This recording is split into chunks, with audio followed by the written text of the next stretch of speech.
time, Conscript Group 14 grappled with a startling development. After her body was torn to pieces by demons, the soul of Islin Mizonre, thief and friend to Typhon, somehow found its way into the body of Rhimb the dragonborn. Confused and distrusting, they rested before continuing on their way toward the grand cemetery of Elturel, hoping to finally catch up to Uldar Ravengard, the Grand Duke of Baldur's Gate. Along their way, they met Grandal Crownanvil, a dwarven warrior who was searching for food and water for a group of survivors under her care. They pointed her in the direction of some fresh water and promised to find her and her people at the Swan Theater when they had finished their current quest. Approaching the cemetery, the adventurers were wary of the dark energy that emanated from the chapel at its center. Reaching the main door, they were attacked by undead, massive skeletal minotaurs and spectral shades that drained the strength away from Rhea and Persephone. After defeating them, Lulu, the Holophant, sensed the presence of a celestial might and encouraged Persephone to pray to an image of Lathander. As she did so, a beautiful magic rapier appeared in her hand. There was little time to marvel as an angry voice rang out, accusing Conscript Group 14 of defiling the Grand Cemetery Chapel. Before them stood a tall man, dark of skin, with long, dreadlocked black hair. His arms are long, his legs are long. He has slight claws at the end of each of his fingers, and his eyes glow with a barely perceptible red light. Before they could answer him, a skittering and clacking sound came from behind the curtains of the central room, as well as a horrible stench. It seems that battle is upon you. Conscript Group 14, we will roll initiative. What? Yay! What? Oh, is that my new little badge? Yeah, see if you can move that token. If you can't, we'll delete it, and if you can drag it from the I cannot, so you I cannot. will- So- All right, let me Sorry, go ahead. delete. And there we go. I put you. I arranged you in a way that I thought you would like to be arranged. But please feel free. Before we begin combat, put yourselves in whatever position you'd like to be. Put myself into ball. Also, does Mr. Undead Manicure down here seem to be also surprised by the sound and alerted, or is he like, Yes, he was yes, the one who. these were the things that I was attacking with me. He came in and accused you of being naughty people, and then was alerted by the sound from behind the wall in the central room, and appears to be preparing for battle. Okay. So, yeah. Sean, could you edit my oh no, I can edit it myself. It took my second roll and not my first one. You got it? I do. Very well. At the top of the order, we I'm so have. sorry, I haven't rolled yet. I had to redo my extension for some reason. Oh, hooray! Would you like me to put you? It's all right. While we're waiting, I can roll. There we for go. Rhea. I rolled 3 times to make up for it. The first one was the best. Yes, so 20. Very not good. on there. I'm going to move you for a brief moment so I can reveal Lulu beneath you so she can get her initiative in there. Put you back where she was. And now that should be everyone. At the top of the order, we have Islin Mizonre. I can't see who it is that is initiating combat with us. Is that correct? Incorrect. All right, then I'm going to hold. You an hear action. the sound of clittering, something clittering over the stonework, and you hear some snorts coming up, and a horrible stench coming from behind these curtains and walls.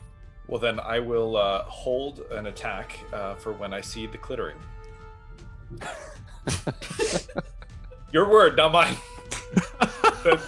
I was biting my tongue so hard. Behold the clitorine. Ladies and gentlemen, the stream is rated 18 and above.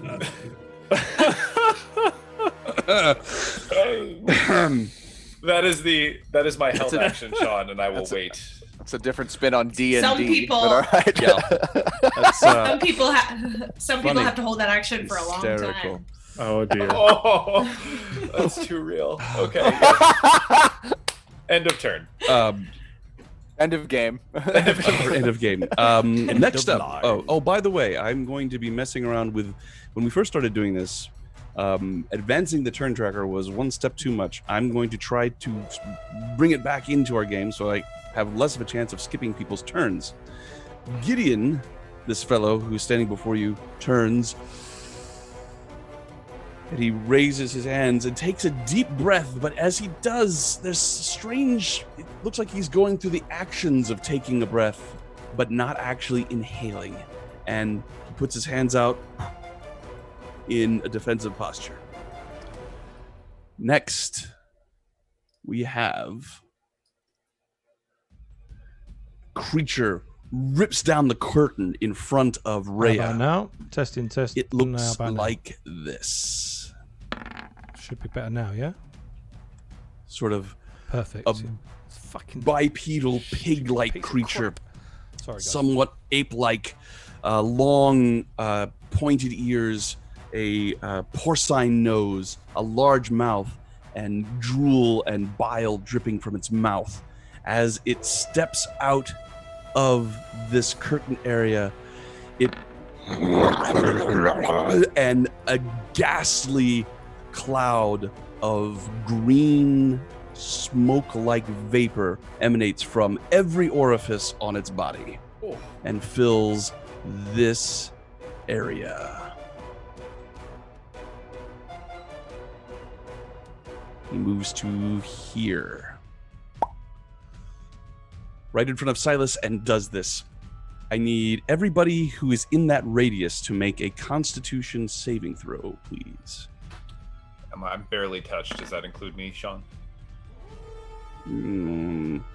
Oh, jeez. I'm going to say no.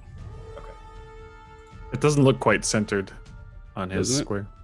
Let me fix it. It's almost. Almost centered. There we are. Better. Little better. Better. Move it a little Okay. further south. Nope. No, I'm just kidding. All right. What did you roll, folks? I got a 15. All right. You are fine. Your throat seizes up for a moment, and your skin on your arms almost seems to burn away, but your dwarven constitution throws off the effects. Next. I got a 4. A 4. Persephone. I also got a 4. Persephone and Silas, you are poisoned. Man. Condition poisoned. While you are poisoned in this way, you can take either an action or a bonus action on your turn. Not both. You cannot take reactions. That is a special poison. So he comes to there. There are others.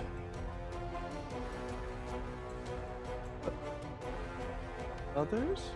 These three Oh, crap. come to here and here and here. They come tearing through the curtain on that end, and they come running around the corner, but Gideon is standing there waiting for them. The one in the middle releases a cloud of its own. However, Gideon closes his eyes and seems unaffected. He punches the one to his right with his held action.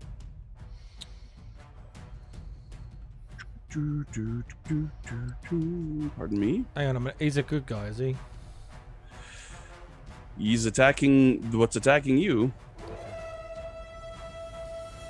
Whether or not he's a good guy. All right, he struck, and the damage he did, he crushes the nose of this creature. There's a cracking and a squealing sound as it writhes in agony. There is one more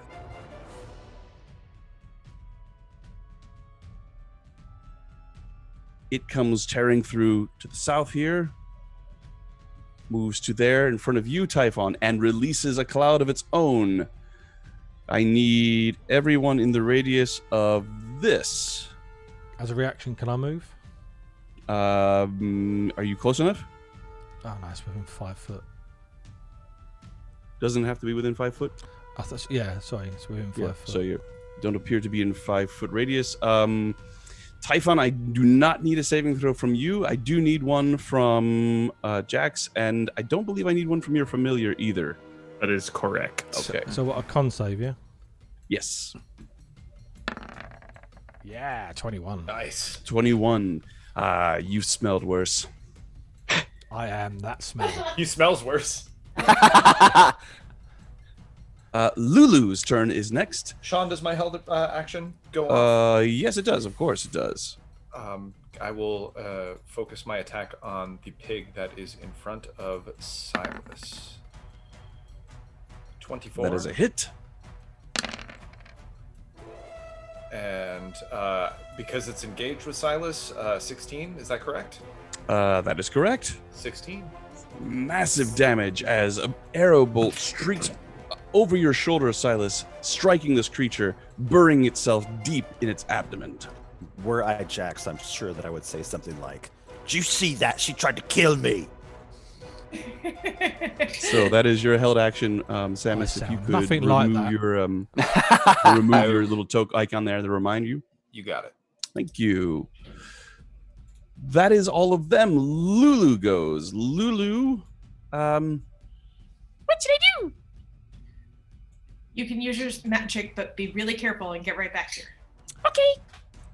She flies back here and I'm gonna use it.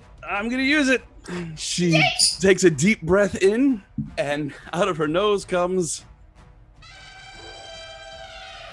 the sound of tiny elephant's trumpet, and sparkles come shooting out of it, landing on the creature in front of you.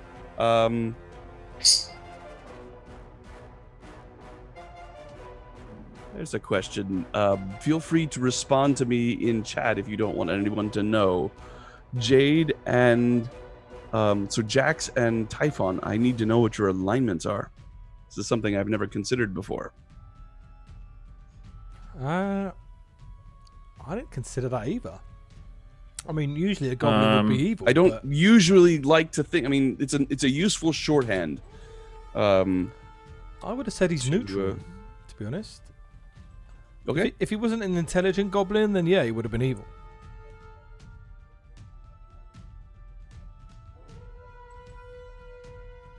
And let's see. I just wrote you on roll 20. Whoa. Okay. The sparkles come shooting out, landing on all of you. Typhon, I need you to make a dexterity saving throw. Nice. Versus magic, I'm thinking? Yes. Okay. In that case, we've got a double 14s for 17. That is a success. You take...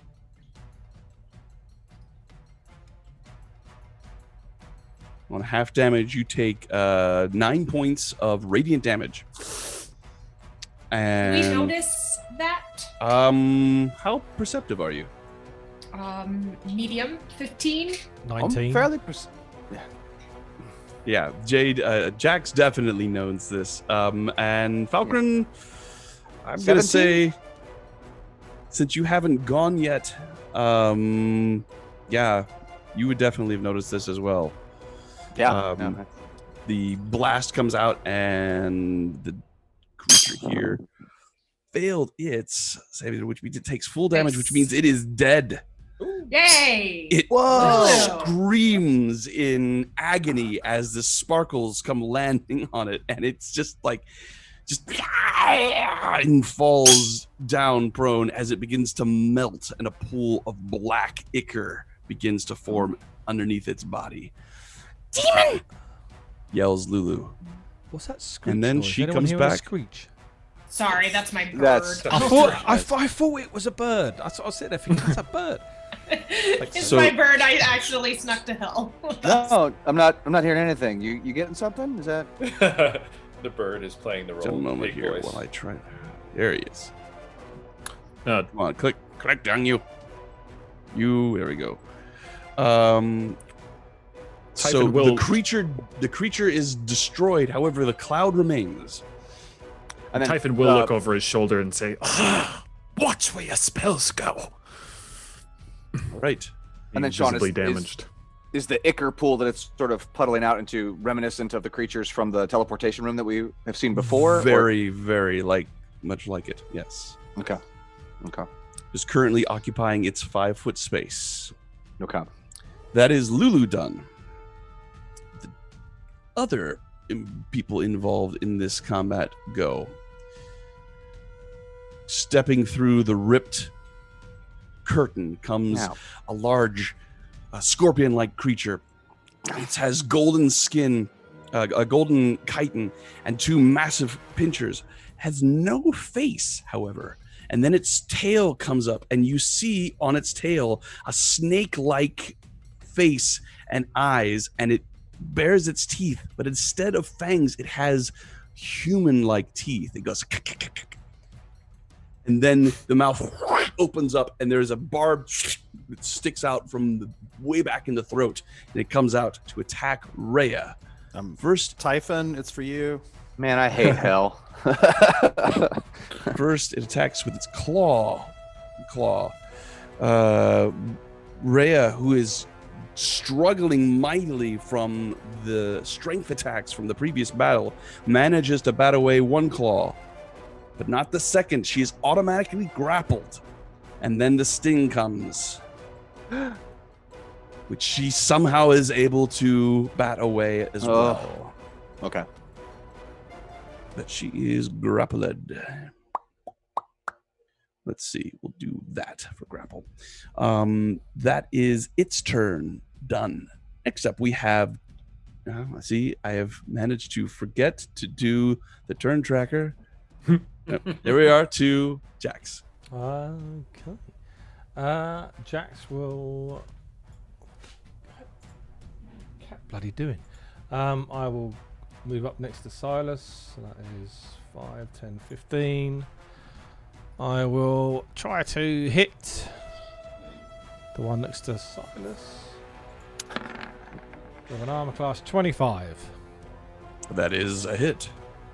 I will do stabby for 20 damage. 20 damage. It falls at your feet, and a pool of bloody ichor begins to well underneath its disintegrating body. And then, Anything else from you, Jax? I've still got 15 movement, so 5, 10, 15, and I'll try and hide from the Scorpio. Okay, make a stealth check. 16. Ooh. I mean, I rolled a 5 with a 16. I don't usually have to check. Oh. All right, good to know. Persephone, could you give yourself a little poisoned icon? That did look like an imp. I'll wipe the blood Now we're off. up to Typhon. Alrighty. I will. Let's see. What's the? Looks like Yeah, the I see you're scorpion poisoned. being the bigger Typhon. threat. 1, 2, 3 more. I'll move back here.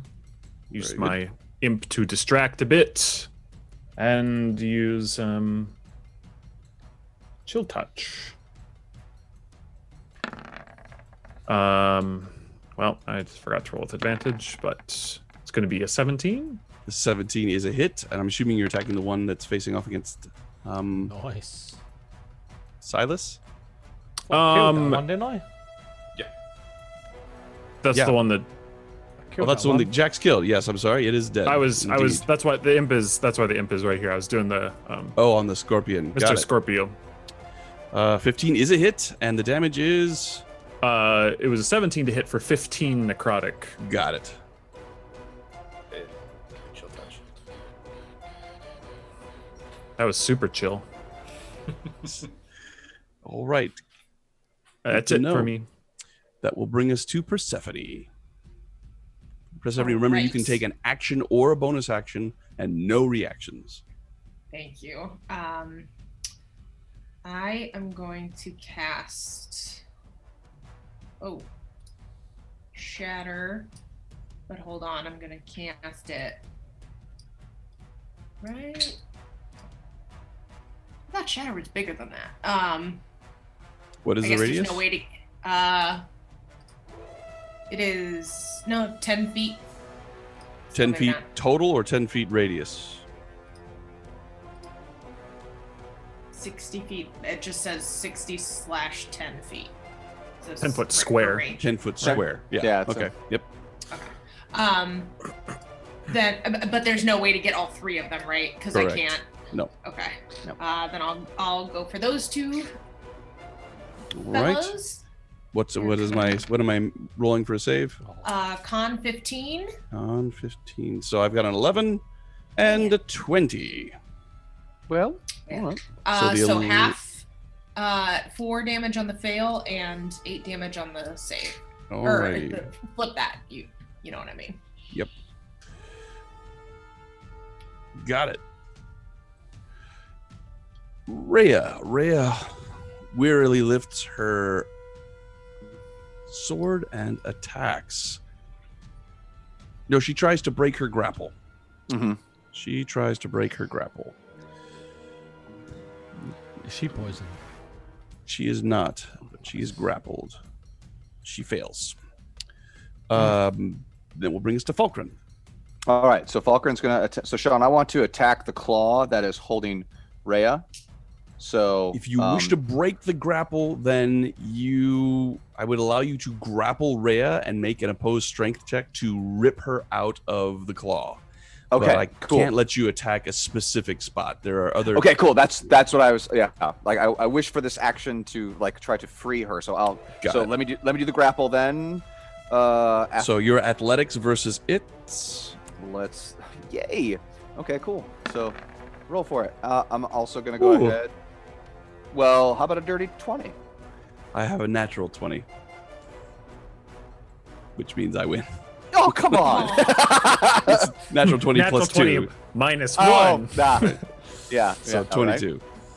So you fail. You grab onto Persephone and you pull her. And as you are pulling, she begins to grit her teeth and scream. And you realize that the claw is tightening around her as you pull, and you let her go. Anything Okay. else? Yeah, I'm gonna go ahead. I go, Steve, and I summon my Warhammer. Hang on, let me Was go that ahead and get that. is that a bonus action and an action? She's Yes. not poisoned. I am know. not I know. I'm poisoned. jealous. I'm flexing. Falkrunn's over here flexing on you guys a little bit. Sorry. Where would you like Steve to appear? I would like Steve. Steve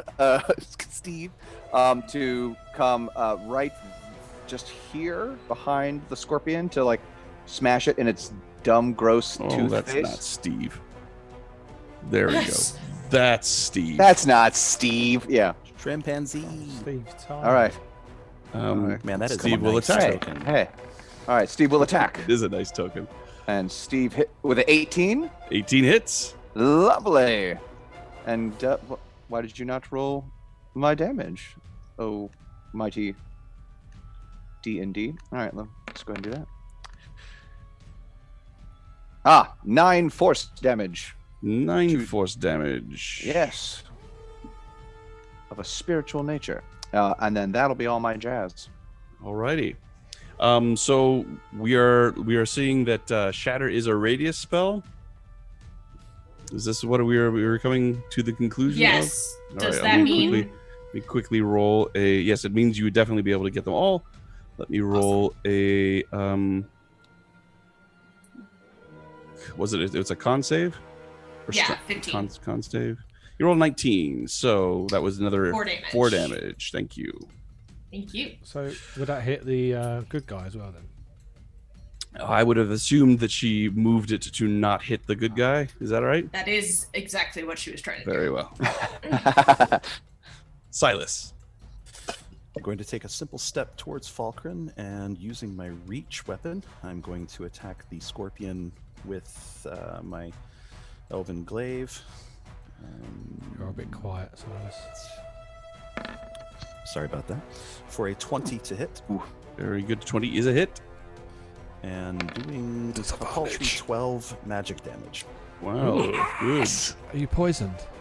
Nice. He is I am. poisoned. But I didn't do a bonus. I chose. Sorry, the poison. So the effects of the poison that I articulated are in addition to the other poison effects, which would mean you roll at disadvantage.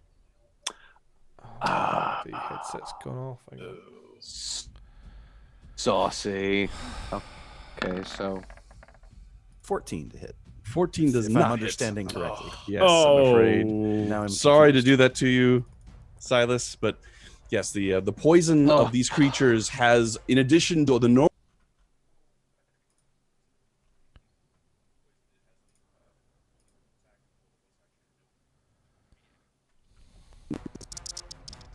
All ability checks and attacks. Anything else from you, Silas? No, that'll be it. All right. Will you please let me just double check. Almost every creature you are able. Let me think. Can you please make a Constitution saving throw? I can do that. Rolling a 21. You have successfully thrown off the effects of the poison. You are no longer poisoned. Huzzah! Which will bring us back to the top of the order with Islin Mizonre. Iceland is going to take a strike at the claw, or not at the claw, but at the scorpion. 17. Claw. 17 is a hit. That is a whopping 18. Nice. Wow. Excellent. And she will take a step back next to Typhon. This creature is not looking well. The fellow who is fighting to your south strikes out with an attack against the one that he hit before. Punches it. Oof. He does not connect. However, he punches again. That does connect. Nice. And it crumples dead at his feet. He cracks it in the face with an elbow, and there's a cracking sound as its jaw dislocates and it falls right in front, its teeth grinding into the stone as it begins to disintegrate.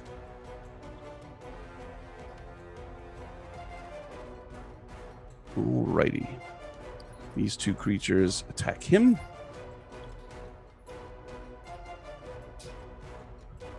Let's see. First one bites, missing. Second one, it claws, also missing. The other one bites. It hits. Ooh. And the other one also hits. So. All right. Some large wounds appear on his body. Large chunk of his shoulder has been bitten away. He's got large claw marks across his shirt, ripping it into ribbons, and you see flesh beneath. That is them done. Lulu, she comes back to you, Persephone. I don't think Typhon liked that very much. Yeah, I guess we should avoid Typhon with that spell. Do you have any more? Let me think.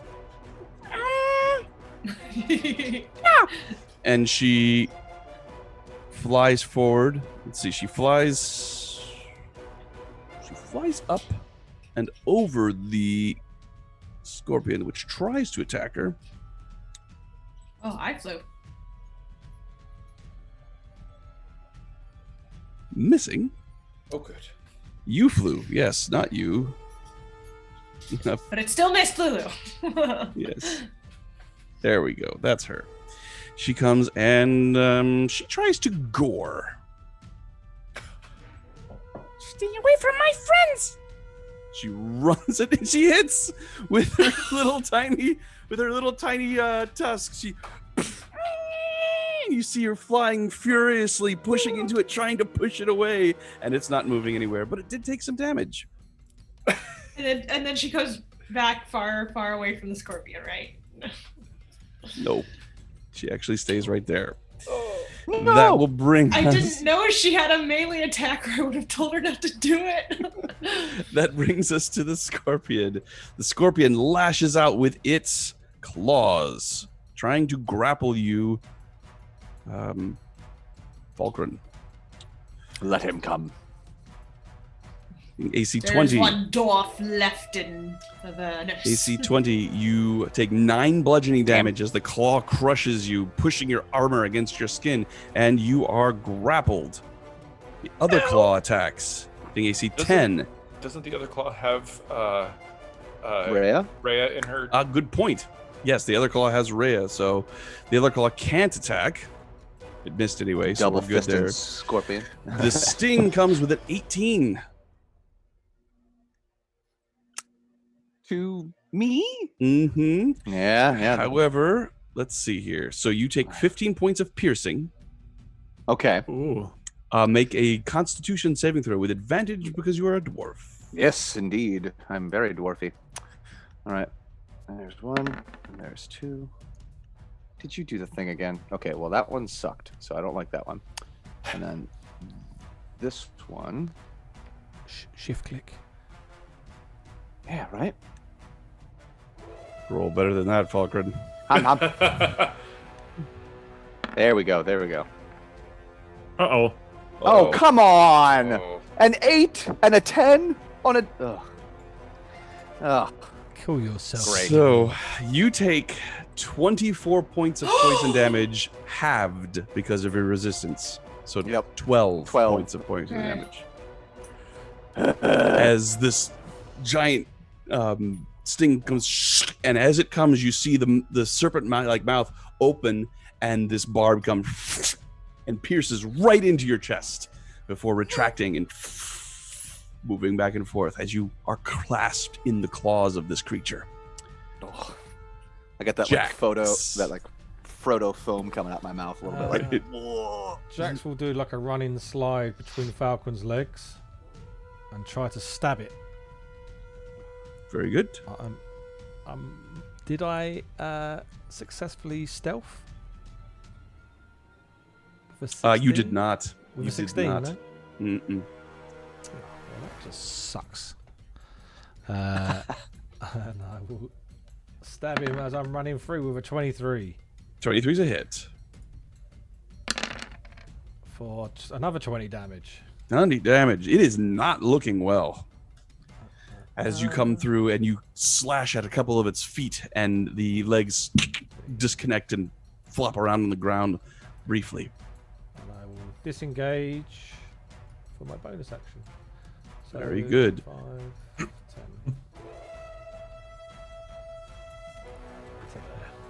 Let me just double check here.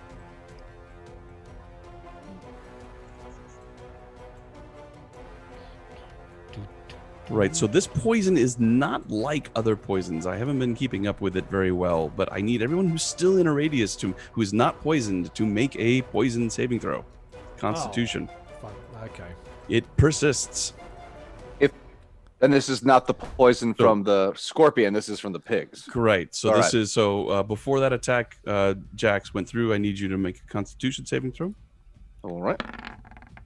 So essentially, the 13. ucky gas is hovering, Right. and even if we save against it, it's still hovering, and we Yeah. have to save again. Continue to save again. Exactly. A 13, however, is enough. So your attack stands, no problem. I would move out of it Falkrunn? then, if I know that. Right, Falkrunn. I rolled a 14. Your Yeah. 14 is enough. You are fine. And remember, you can roll at advantage against poison. That's right. Thank you. No problem. What a kind and generous DM you are. That's all I have ever wanted to be. Anything else from you, Jax? Nope, that was it for me. All right, to Typhon.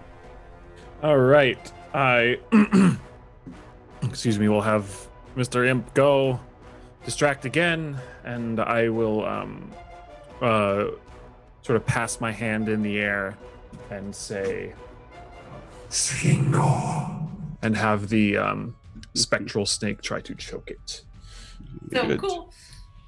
Where'd it go? Here we go. What am I rolling against this? It's my attack roll. Oh. 24 to hit 24 is a hit. for 6 necrotic. Yes, indeed. The black energy from your spell begins to course around it, and you see bits and pieces of its chitinous armor turning to dust and flaking off, exposing skin beneath, ready to be carved up. Anything else, Typhon? No. All right, so Persephone, at the end of your last turn, you should have made a Constitution saving throw to throw off the effects of the poison. Could you do that, please? Yes. All right, so 20. you are no longer poisoned. Now, at the start of this turn, I need you to make a Constitution saving throw. Wait. Come on, con throw. Do right by me. Get 11. Oh, let me double check. I feel like that number was important for some reason. Yes, that is enough. Oh, You're able to yes. not be poisoned. So you are no longer poisoned, Persephone. Awesome. I'm gonna move to here and use my new sword, because now I can use my rapier and dagger to hit this crappy little dude. 11 to hit. 11 is not a hit, I'm afraid. All right. Well, let's try my dagger, which weirdly does super well. Oh! Crit. With a crit. So The 7 claws holding on to non-magical. Rhea and Falkrunn are too much in the way. You try to jab in with the rapier, trying to find that soft spot that Typhon revealed, but you can't quite hit it. But you're able to jab in there with the dagger, doing a large amount of damage, and the creature hisses, and the mouth that's on its tail opens up and goes, but it is still up. Okay. Man. Anything else If from I- you, Persephone? No, but if you ever give me a magical dagger, I don't think I'm gonna be able to use it because this random little dagger is so good. Very good. Now it is Rhea's turn. Rhea attempts to get. Well, no, she makes a Constitution save.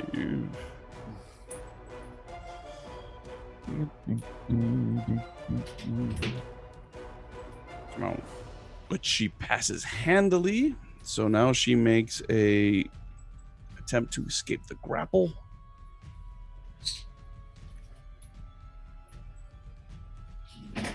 She rolled a 5. That's not going to be enough. Although I suppose I should roll for the thing as well. Yeah. Okay, so she is still grappled. That is her turn, which brings us to Falkrunn. Falkrunn, you are grappled. All right. I'm going to make my Constitution con save. saving, yes, indeed. With advantage, you are fine. With an 18. I'm learning things. All right, and I'm going to go ahead and attempt to do a grapple break as well. Very good. So, athletics roll. Oh, 7. It's like it's a door. I want. Hey, hold on. I want to add my inspiration for that to see if I can't. So in break that. order to use inspiration, you need to I have to declare declare- it ahead of time. It's not a Oh, reroll. so Yeah, it's not a reroll if Okay. you do badly. It's like, this roll is really important. I'm going to use my inspiration. okay, so I can't see the result of my roll and be like, oh, I'm going to use inspiration on that. I Correct. have Now, to be like, I'm going to bardic inspiration is different. If you roll Okay. and you think it's not high enough to beat whatever it is you're trying to do, you can say, I'm using my bardic inspiration before you know That's- whether or not the roll hit. Okay, that's And what I was thinking of. lucky is a straight up reroll. Awesome. Well, then, no worries. So you are Steve! still grappled. Yes. Yes. So, Steve the Warhammer is going to come in, take a swing, and with a 12. 12 is not hit. Manages to Damn hit it. one part of the creature that still has armor. Anything else from you, Falkrunn? No, just regret. All right. On to Silas. Silas, please make a Constitution saving throw. I can fail that. With a No. 9. Oh, Silas, I'm afraid you are poisoned. I need you. Well, so you can use an attack, a bonus attack, or move, and you have no reactions. Those attacks And are all at and disadvantage. Yes. Right. So I'm going to use my glaive to attack the not exactly a scorpion. Oh. For a critical fail. Critical 7 fail. total. Afraid Guess that misses. does indeed. I believe now that we've come to the end of your turn, you can make another Constitution save. I missed the old Silas. Just kidding. Oh. Which one? I'm kidding. 19 is a success. You are no longer poisoned. Apparently, the old Silas missed too. That will bring us to Isla Mizonre. Sean, there's no like tapestries against the wall or anything that I can try to make an attempt to hide against, correct? Unfortunately, no. There I'm are pretty a out in couple the of open. windows that are that you could try and maybe grasp a hold of and sort of duck down behind. Maybe it would be awkward, but I'm gonna. I can do that with my movement, couldn't though. sh- Yeah. Couldn't she run around the block sure. Run and around. then hide? Well, then I would have to go into the poison if I didn't. Yeah. If I did, yeah, I'm not It gonna. would be a shame if the dark elf ran through the poison. Shush. All right. Quiet, you. I'm gonna use my movement to get out the window carefully. All right, so that's obviously double movement to go through Typhon space. Yes. I'm going to say difficult terrain to shimmy through the window, but that is something that Isla is very adept at. So make your stealth check. Stealth check comes in at 8, so probably 8. not. Fantastic. I'm gonna take a shot anyway. Ah. To shoot from the window into the at the scorpion. 23 is a hit.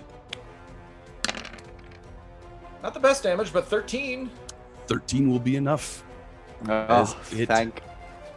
Rumples. This creature does not seem to have been demonic in that it dies and just lies there. Your dagger stuck right through the area right between the two claws. Falkrunn and Rhea are both dropped. Anything else from you, Islin? No, I'm gonna hang out right here. All right. This fellow attacks. However, first, those of you with high perceptions who are not distracted by other things might notice that his wounds close. He then reaches out with his hand to attack once.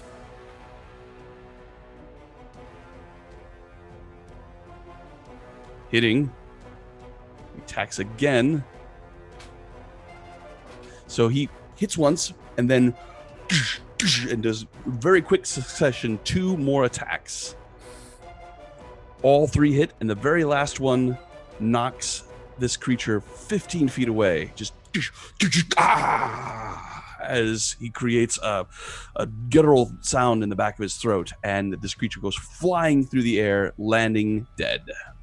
I call that And shit. black ichor begins to pour out from its disintegrating body. That is it for his turn. The final remaining creature attacks him again.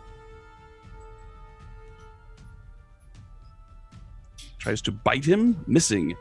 Claws him, hitting. Again, his tunic is ripped to shreds.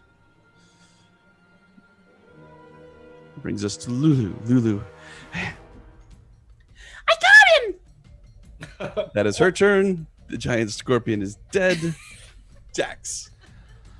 I will shoot the one fighting the guy. All right. 12.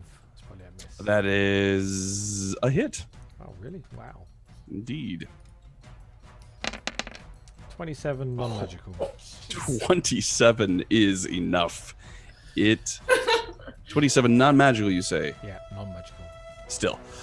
That's enough. Okay, it's like As it falls dead, and all of your combatants lie either rotting or It's 2 off max damage. disintegrating.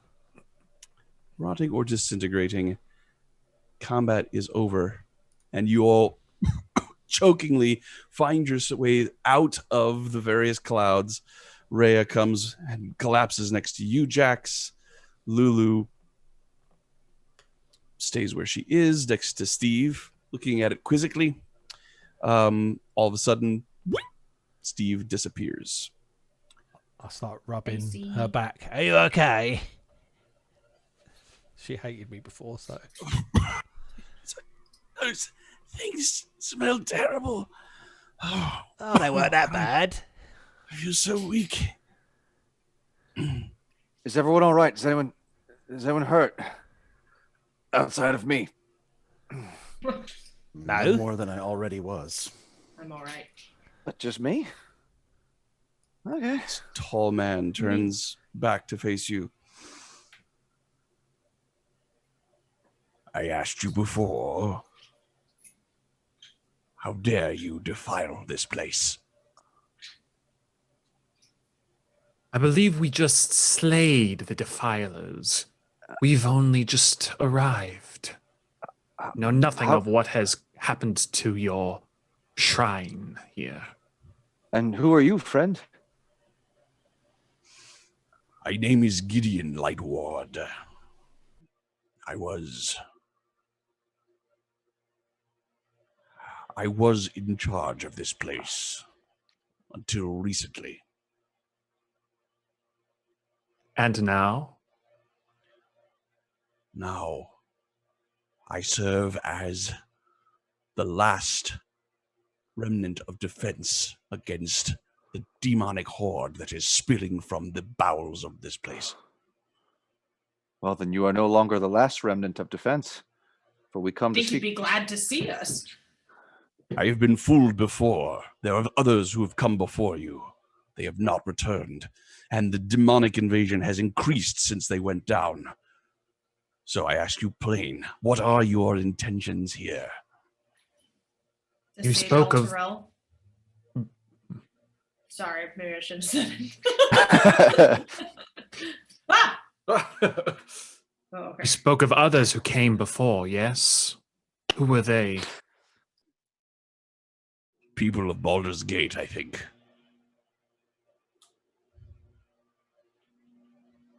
That was probably Duke Guard.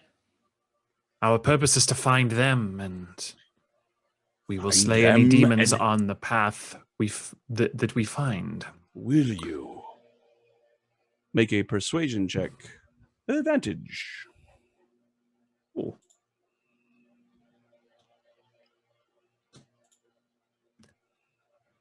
We will if you'll let us go unhindered. With a 20. You are here to fight demons.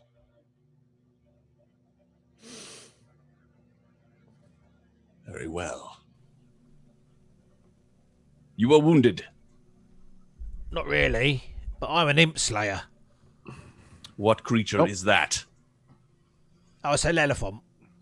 I'll point to Lulu. He is a member of our party, and a true friend. Oh, you're talking Though about his- me? More importantly, he's not a demon. Very true. Suppose that much is true. Oh, and yes, I am injured. Though you yourself took some grave injuries, though I see no marks on you.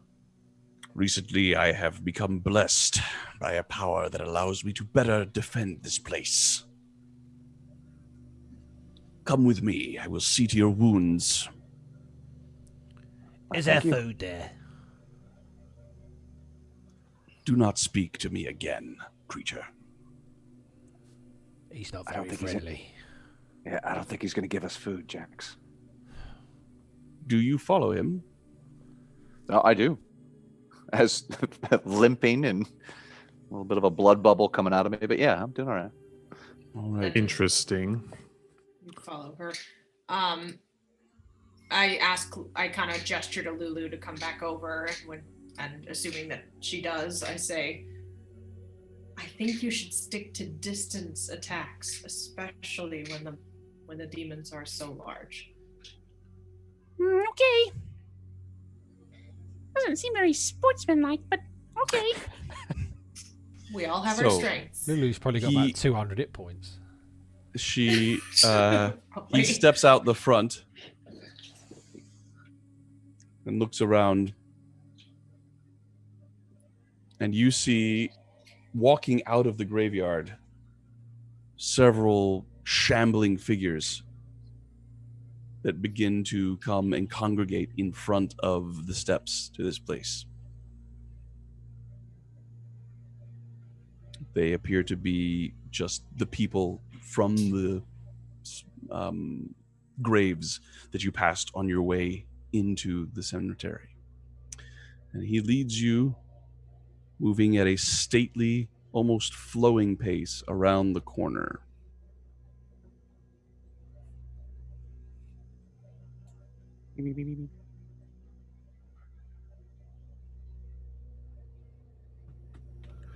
There is a small ancillary building to this chapel, and he opens the door and moves in. As he does so, you can't help but notice this large crater that is close by, out of which this purplish necrotic mist is rising, very similar to the aura being given off by the chapel itself.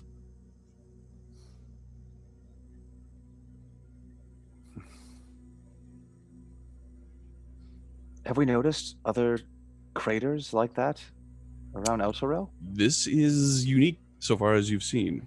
Yeah.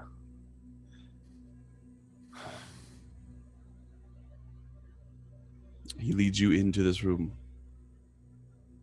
I believe there is a potion of some sort in that cabinet. He points, and you see that this room is greatly disheveled. There is a large stain of blood on the floor to the northwest. There are furniture that's been overturned and crushed by large beams that have fallen from the ceiling. In fact, one of them is lying over this blood stain. And all the furniture is askew, and nothing seems to have been... everything seems to be in total disarray and chaos. He points to this dresser here. I move towards the dresser.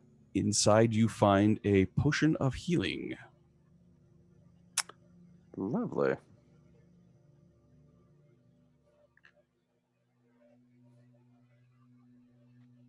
He stands at the doorway, looking at you all. Very well. Down you go. If you encounter others, assume that they are possessed and destroy them. Possessed? Yes. Demons can control your very mind. They can bring forth your more primal and savage instincts. Let the care of order and concentration be cast to the wind as you become little more than a slavering beast. Be wary. You spoke of a group before who had claimed that they were here to help. Did they give any name or affiliation? Ravengard was their leader's name. Although I see. he no doubt by now has been turned. There's no other explanation for why so many demons have been coming up the stairs. And where did they go down?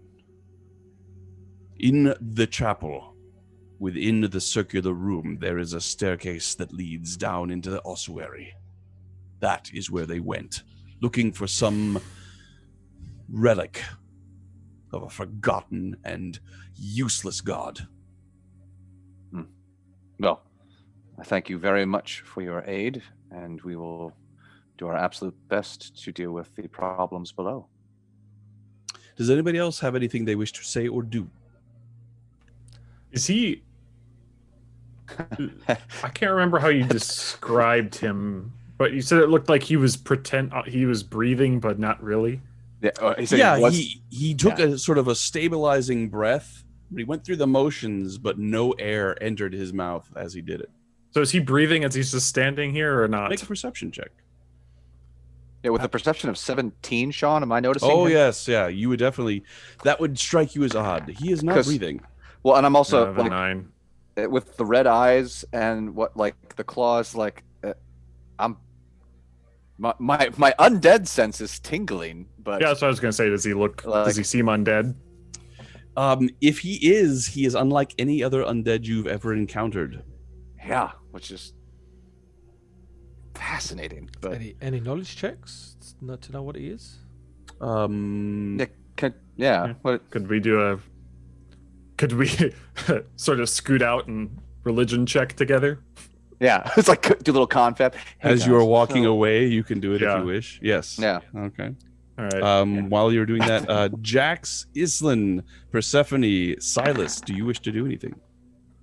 Can I search? Does he let me search the room? Oh. Jack, do you want to search the room? If he lets me.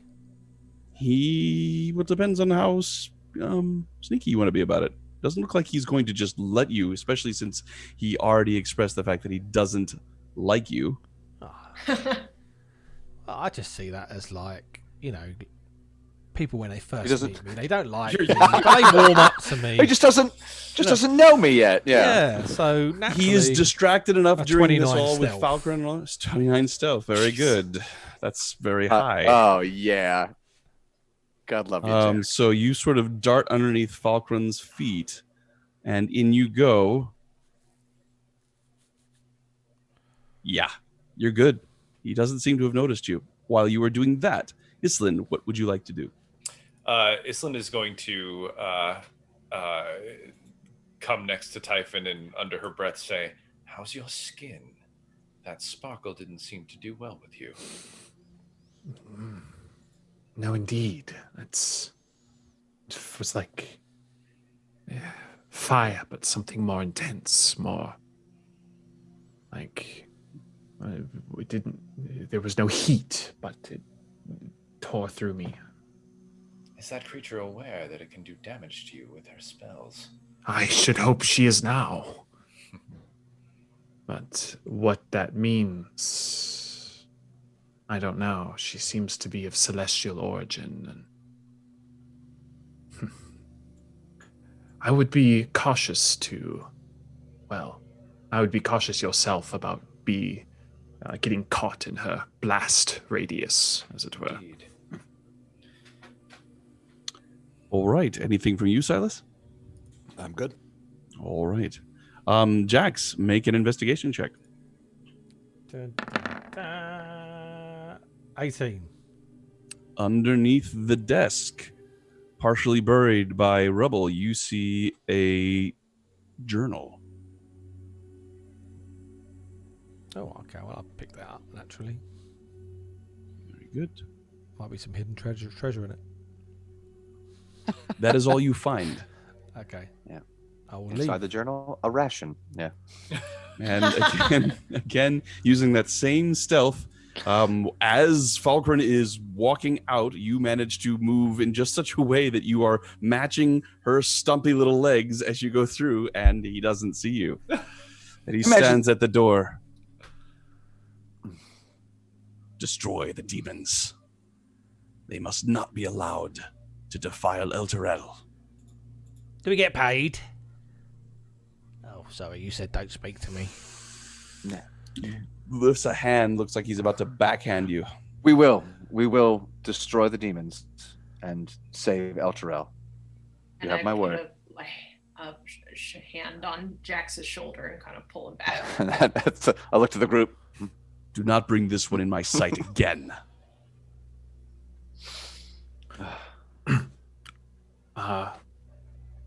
Falkrunn, your thoughts on this So, priest? we're moving away at this Yes, point. Yes. As you're, Yeah. he's Okay. Good. standing Yeah. at It's the like door. As I'm kind of rubbing my radiated arm. As we move and talk, I rolled a 27 for my religion check. So fantastic. Well done. It is very difficult to know what this creature is. He has elements that remind you of stories you've heard about a vampire, but he does not appear to be one. You did not see any fangs, and just something about him does not tick that vampire box in your thinking. You begin to remember stories you've heard of creatures that are killed but then remain because of some task that has been left undone. I think they're called revenants. Mm-hmm. But again, doesn't quite seem to fit this description either. And at the end, with such a high roll, the only thing you can unequivocally say is that he is undead. What exactly he is, you are not sure. I've discovered a new species, I believe. I'm going to be published in Red Wizards Weekly. You'll be the talk of the next conference. Oh. Yes. I know only a few things. One, he is not alive. And two, he greatly aided us in that fight. Something I personally have never seen of an undead creature. Though, interestingly enough, I also noticed that you took some damage from... Was that Lulu's attack? Are you all right? It seems so. I can only guess it has to do with, well, my true nature revealed. The divine are not always so, well, choosing in their targets. Evil races lumped all together, you know. There is a certain element of black and white when it comes to damage. So, do you require assistance? Fine for the moment. Don't tax yourself, but eventually, yes. What? Just if you see me laying on the ground, give the old sufferer I'll be put sure in a to good word step over you. with the old sufferer. Yeah. Yeah. Speaking of suffering, Falcon's gonna lay hands on herself and try to seal up most of her wounds. So. There's a clittering sound as you. Oh no! God, never gonna live that down. Good lord. I've used that word for kids games. Jeez. This is like the second time I've rolled cure wounds at like the third level, and I rolled like a whopping 8 healing on that it. It is just unfortunate. It's okay, Sean. Just take pathetic. wounded pride and put it upon a palanquin. Yes. two natural ones on a heal roll is, right. is not what we want to see. At least you get that disciple of life healing. True. As you come around that's the corner, also true. Yeah. As you come around the corner as a group, you see that even more undead have taken up space here in front of the steps and appear to be moving into a sort of a defensive position. As we're walking around, I'm sort of like flicking through this book, see if there's any pictures. No pictures. Oh, this is rubbish book. Look, hold on a second, Jax. May I see that? Might cost you 50 gold. Fair enough. I'll put it on your ration tab. Ooh. I've got no idea what that is, but it must be good if there's rations. Oh yeah, involved. no, it's very good. It's very. Oh, absolutely. 50 gold and some rations. I like it, and I hand it over. Thank you very much.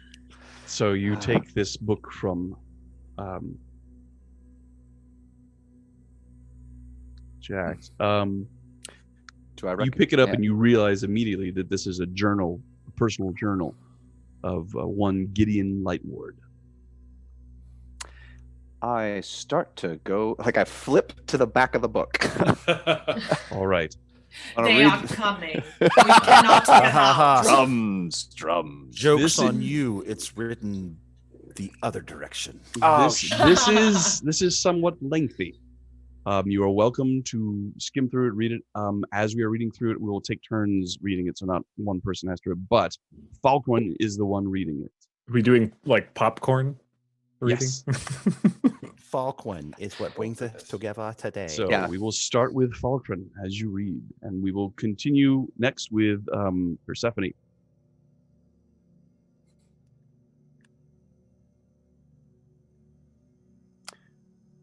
Stopping at the top of that paragraph there, Sean? Yes. Lovely. Out loud. Today will be full of hardship and grief. A local boy was brought in this morning by his family. Banister broke under him, and the fall broke his neck. Just a simple fall, the poor boy. I spoke my words of comfort to the family, of Lathander's mercy and love, and that their son now sits at the side of the Morning Lord, but for them their grief was still far too near. The mother was imploring me to return their son, but the father was cold and distant. His eyes seemed locked on a point in the air that only he could see. When I called him from his thoughts, he looked at me blankly and said, "What a pointless way to die." I have tended to the wounded soldiers and to plague victims. The look on that father's face at the loss of his son, I will never forget that face. I took possession of the body and descended into the sepulchre to prepare the body. As I did, I kept looking at the boy's face and hearing the father's words. What a pointless way to die. It has been a week since interring that boy. I have prepared several other bodies since then, as is my duty. However, the eyes of the elderly dead do not haunt my nightmares the way the boy's eyes do. The thoughts of the boy's sudden end have never been far from my mind. Such a pointless, chaotic waste of pure life. It carries my mind to other burials, thinking back to the many I have been responsible for. Just how many of them were pointless deaths, chaotic deaths.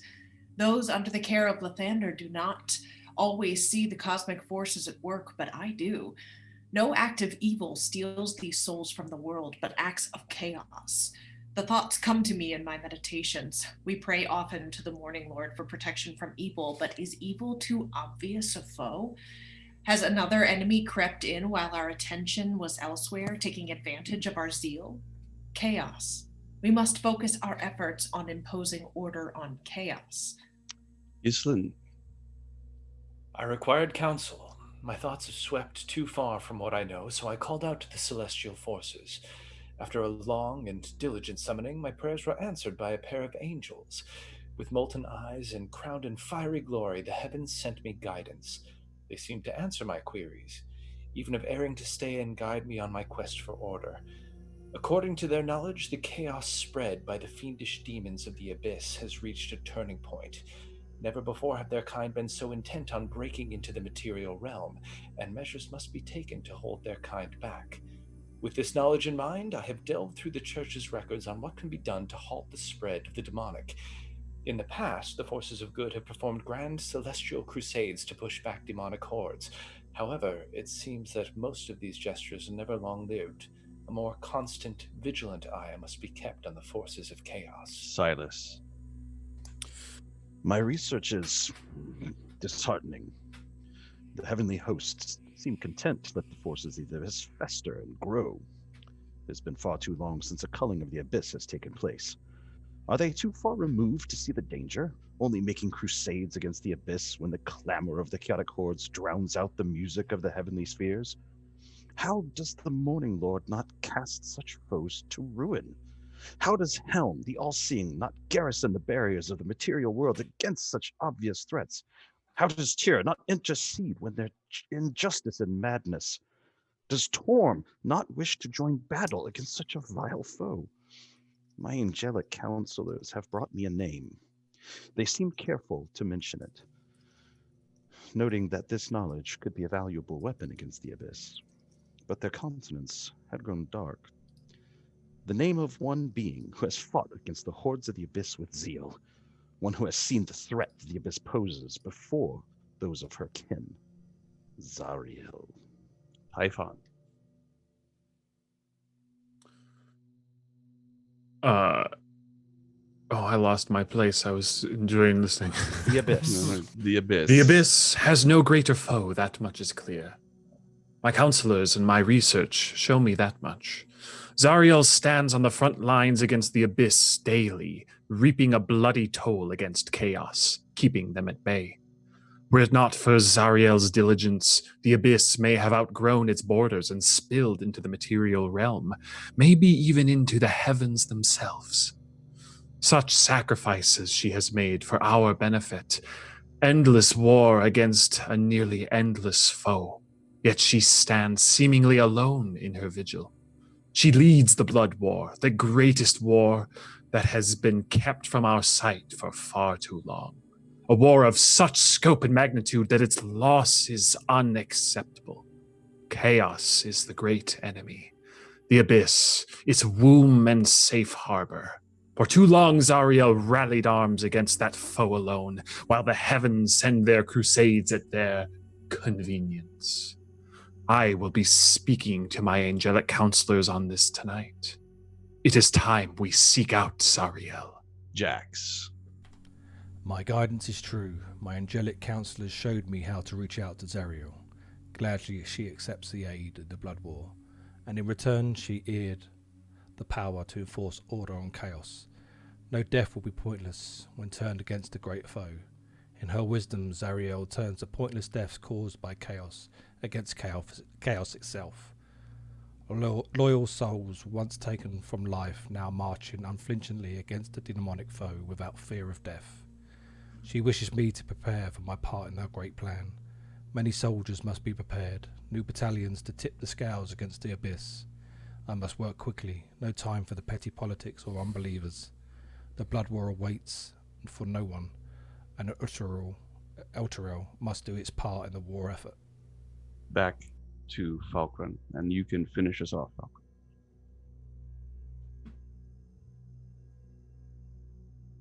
How grand is the wisdom of Zariel. In my preparations of the next group of soldiers, I barely noticed the rumbling of the stones overhead.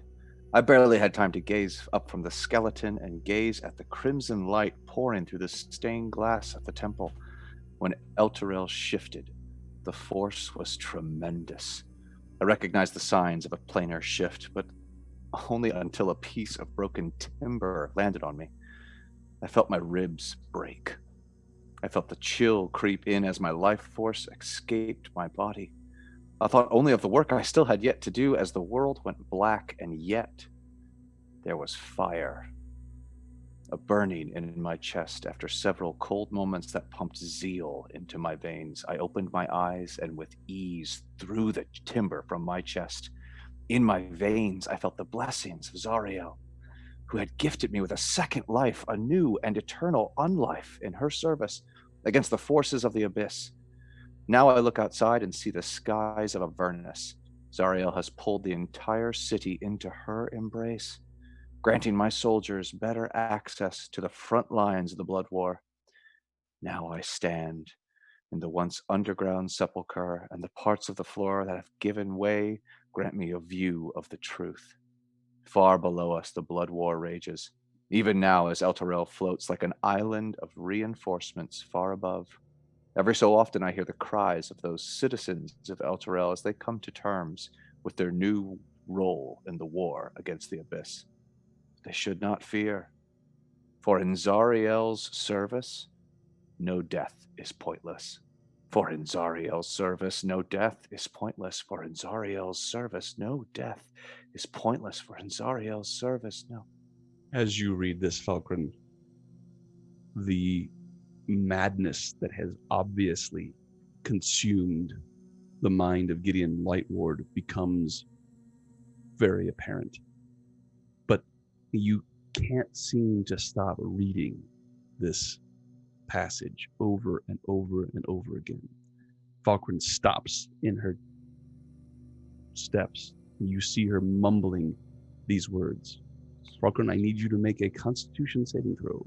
A Charisma saving throw. Could I aid in that by trying to You swat the book cannot. out of her hand? You cannot, I'm afraid. All right. And with a 13, very ominous charisma saving throw.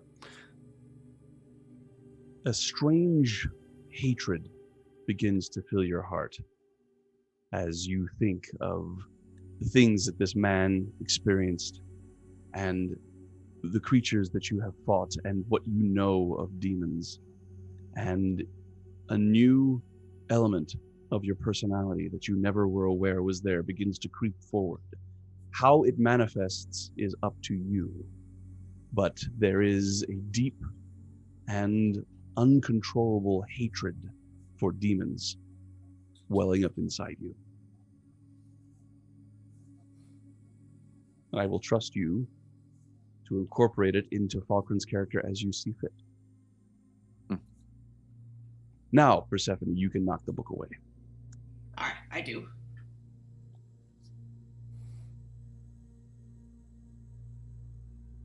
This place.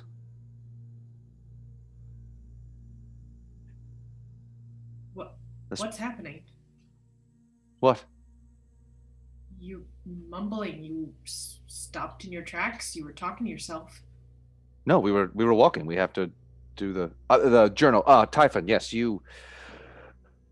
Yes, this should help you to understand a little more about what our friend has gone through. Did you read it out loud? No. No. Unless you wish to, Falkrunn. I mean, I assumed that you didn't. I mean, in Falkrunn's mind, she didn't. But Okay. Right. So if you heard her muttering to herself, it was the sway of Exactly. Yeah.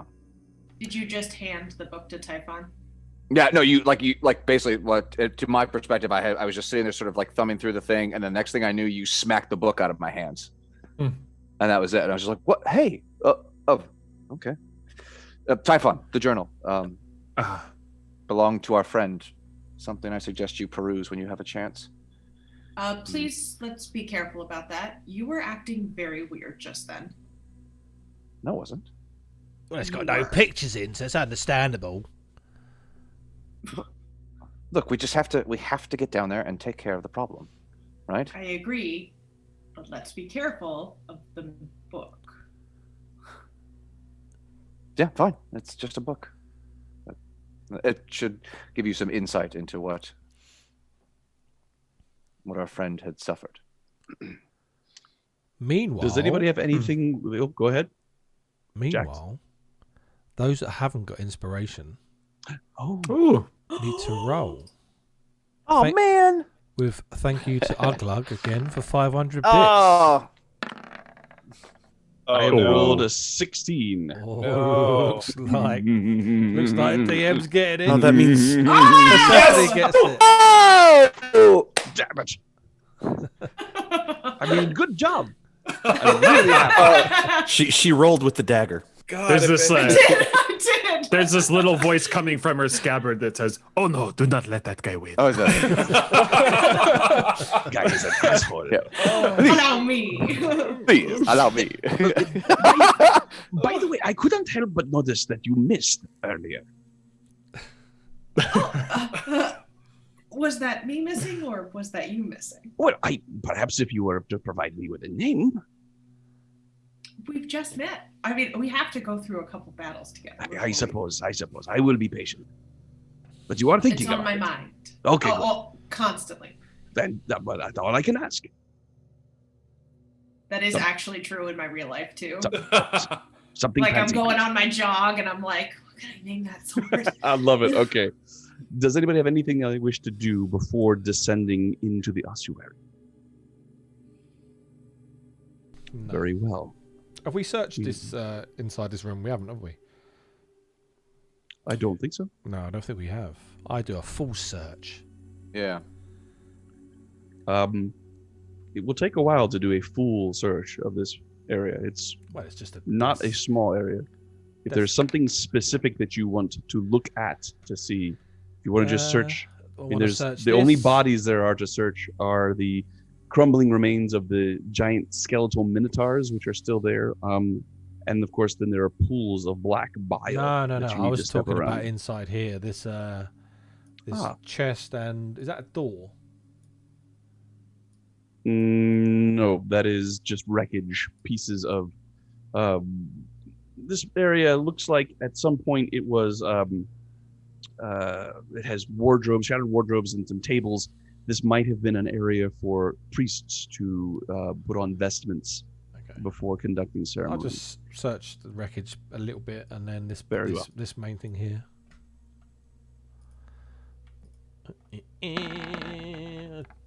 19. 19. Other than the vestments that I mentioned, a few useless bits and pieces of elements that would be used in a ceremony for funeral rites and that sort of thing. You find nothing of value. Okay. Sean, would you remind me, at the end of last session, we saw the stained glass of the situation with the helm, but we didn't find the helm itself. Is that Correct. You Okay. saw a stained glass that you determined to be a depiction of a fellow named Lanish Fogel, a creature, a man who is of some import in the history of the worship of Torm.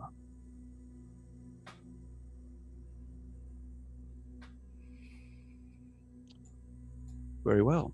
Down you go. It wouldn't be complete. Down, Dublin.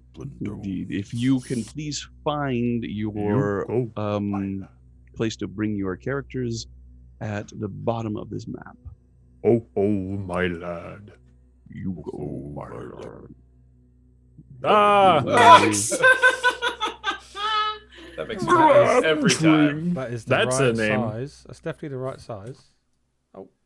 He's also so cute. Like when we get to see him all big like that, he's got a sweet little face. Not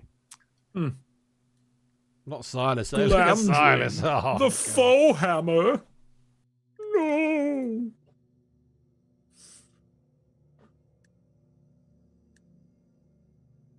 Let's see.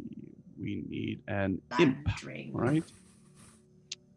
Here is the imp. Where is it? Where is the imp? There it is. Imp is in play. Can you please, Typhon, make sure that you can move this imp? Sure. There it goes. All right, and I will reduce Silas to his normal size. Very well. Place yourselves on the staircase where you wish to be. Oh, so we are at the up part going down, is that Yes, correct? going down. Okay. Listen, as you were coming down these steps, the magic that has there's a crunching sound, as no, the magic that is shielding your true form fades, and you are now looking like a silver dragonborn. I take a look at my claws and I say aloud, everyone be aware. I don't think our magic is going to work down here as effectively as you'd like it to. Oh, there you are, Rhimb. I've missed you. Poor fellow. Falkrunn, you are at the front. What do you wish to do? I wish to unmute my mic, and I'm gonna have Quietus drawn, and then light is cast upon it. So Very good. does it light? It does not. Well then, Persephone, just grab hold of someone. It's going to get a bit dark. Great. I mentally check in with my sword to see if he still talks. Hello? Oh, Well, Oh, good. some magic. Is it me that you're looking for?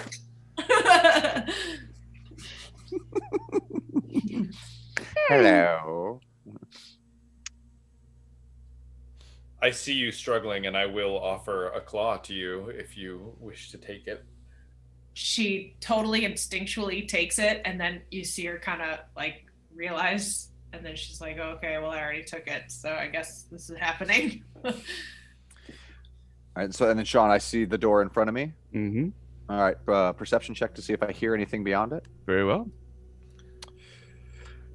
With a roll. Heyo. Nice. Oh, net 20 with a 7. 27 total. You hear nothing coming from beyond this door. However, as you are standing there with your ear pressed to it, you begin to smell a strange sort of acrid chemical-like smell. It sticks in the back of your throat, makes your eyes burn slightly. And this is different from the sulfur smell that we've been sort of... Yes. Okay. And then I say to the group behind me, I relay that information, I don't hear anything, but there's a strong clinging odor. Smells like, is it like a burning smell, would you say? It is difficult to describe. However, I will allow you to make a religion check. Oh, great. All right.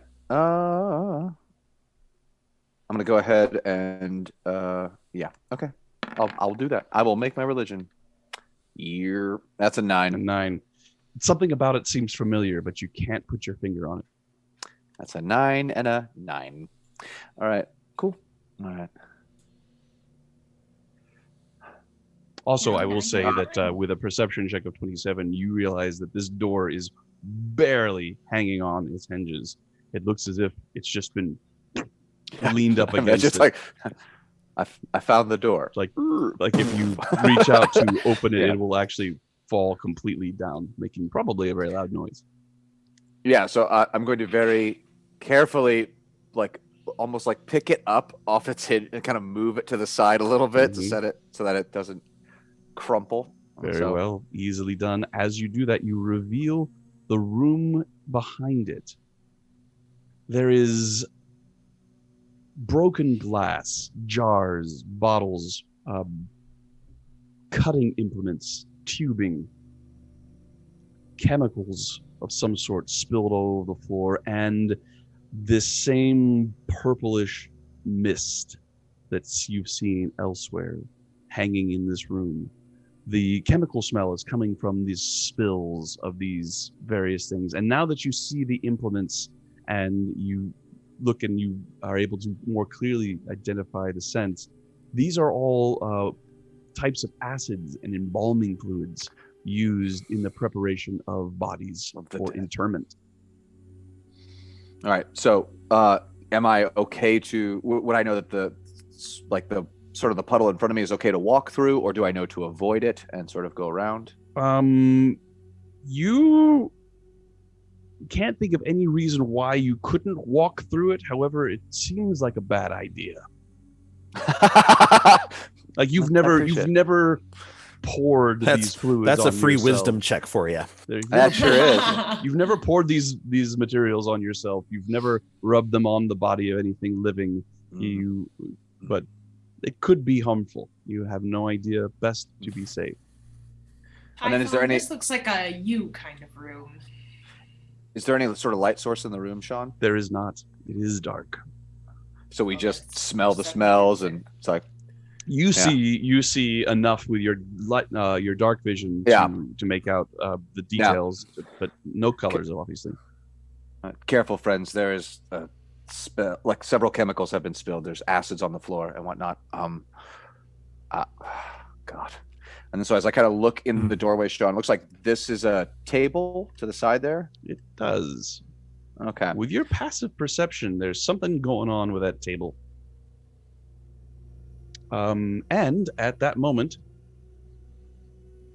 there is the light from your hammer boing, turns back on, and your form changes back to whatever you wish. Oh, I will go back to the blonde woman that I was before. Very well.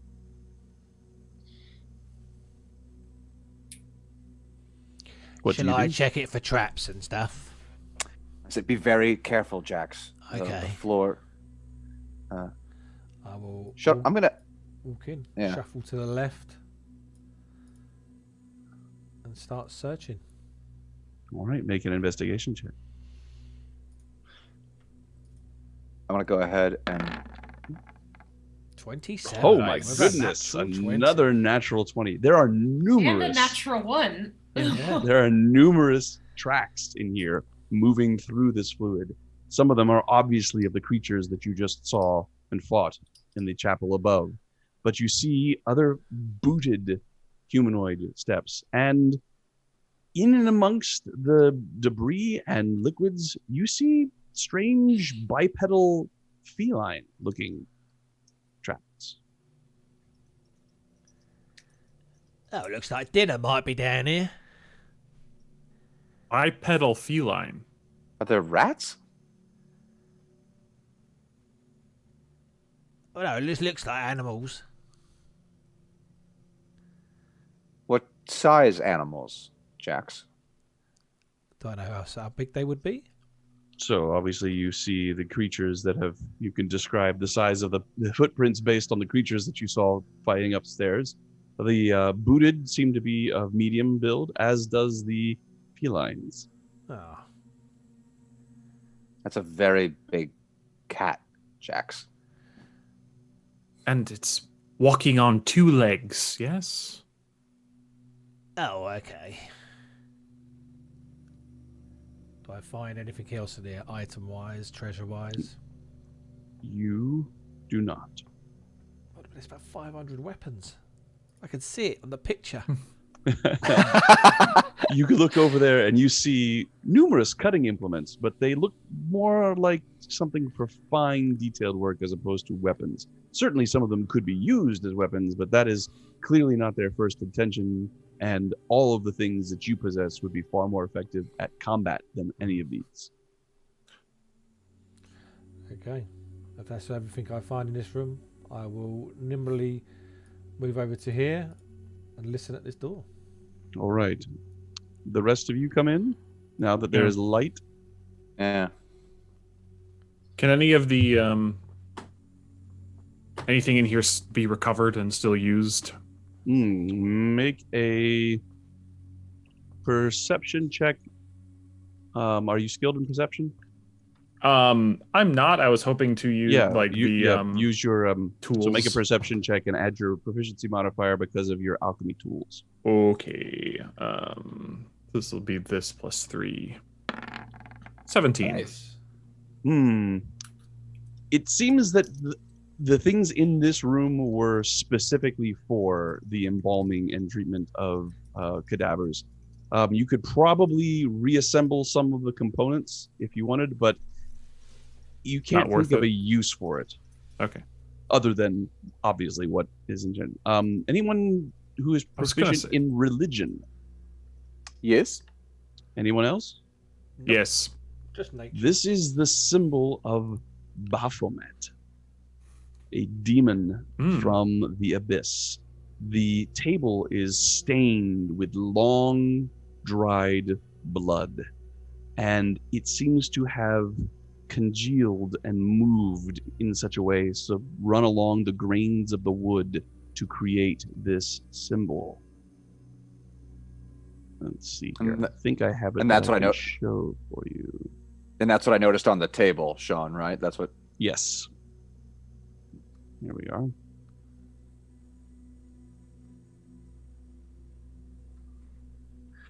Aha. One of the more, well, they're all feral and crazy and destructive, but one of the more feral and crazy and destructive demons of the abyss. If you want to know any more, I will need religion checks. Religion checks.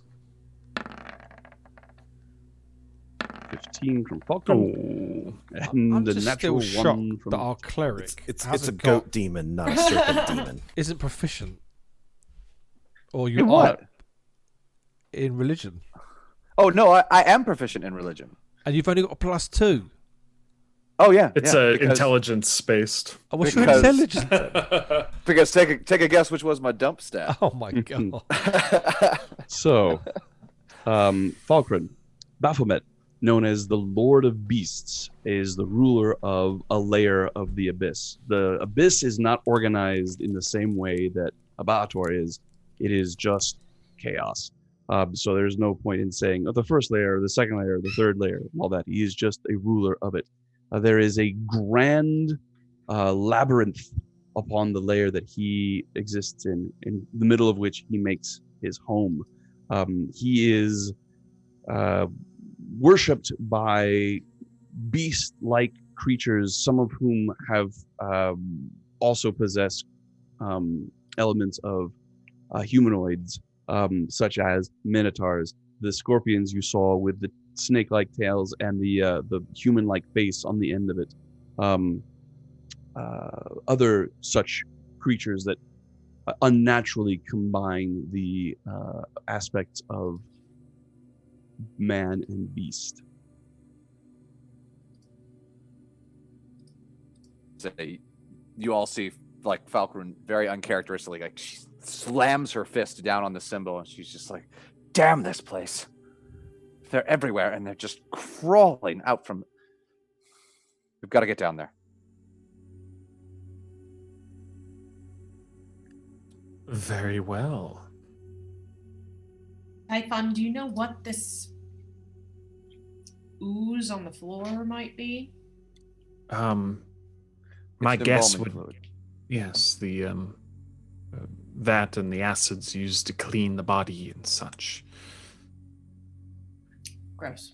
We have a chamber like this below the Temple of Suffering. It's where we prepare our dead. Oh, it's much grosser if they don't do this. Trust me. All right, Jax, Much. go ahead and make your perception check All for that things door. gross.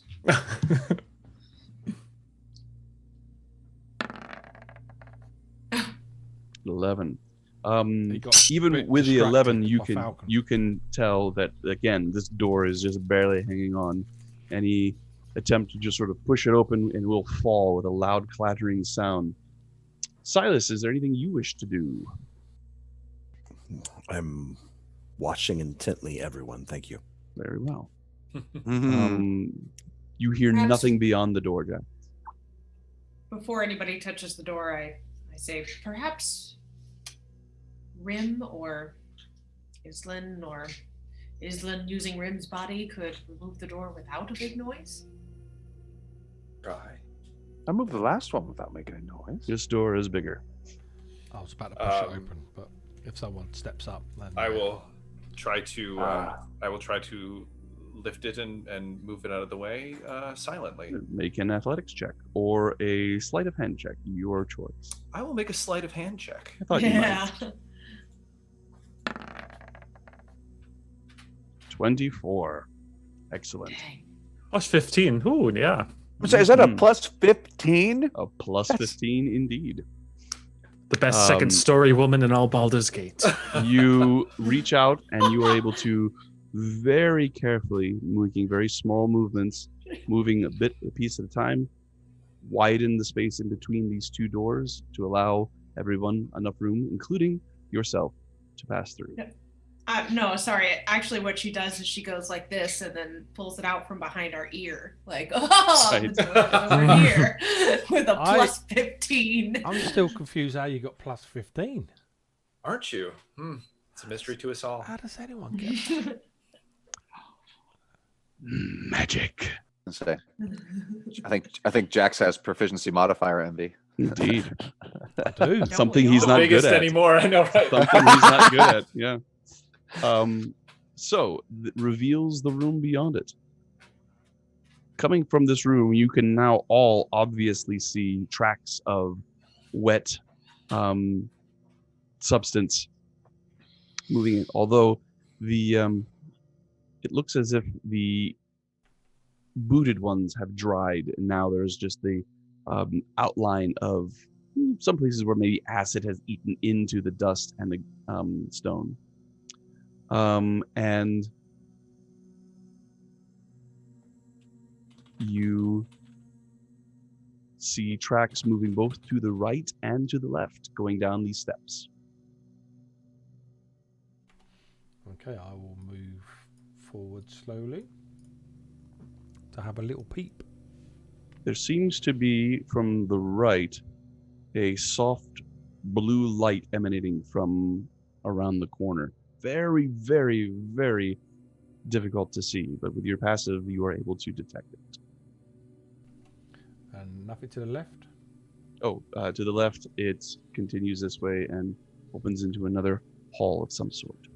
Oh, that looks pretty. I will stealth up towards here and peek round the corner. You know, like here, The peek light round the is a corner. bit brighter. And it looks like it continues down. So can I see where this glow's coming from? The glow is definitely coming from around this corner. Okay, I will go to here and peek around. Around this corner. Do you want to I stealth was check? clicking, but I was on the wrong level. As you come to that corner, You can see very clearly light is emanating from a room beyond these steps. I will sneak down and peek around. Very well.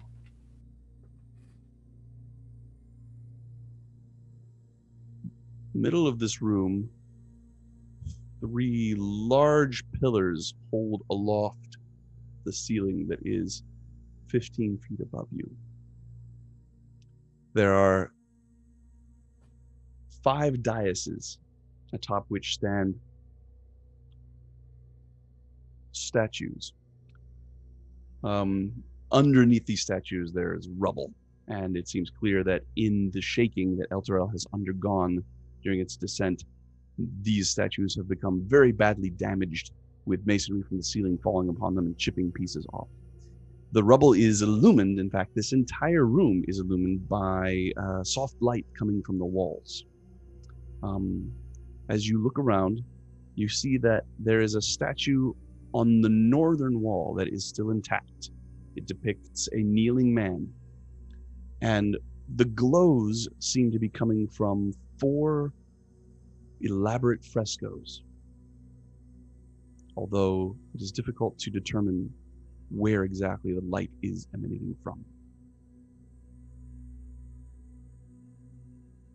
I don't see any movement in there. Or... You do not. It is still as death. I will go and relay the information, and then I will come back and wait for them to come.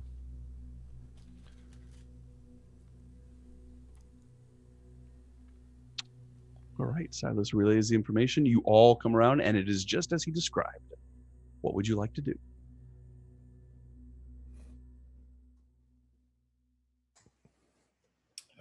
Shall we walk in?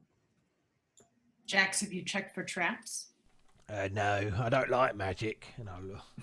It looks very magical in here. Is Quietus still lit at this point? It is. DM? All right. Well, it's definitely not anti-magic. But I can check. I'll go and check for traps. Or where would I check? I'll step into... You say these frescoes are glowing? They are. Yeah. Have a little look-see at that. Very well. Yeah.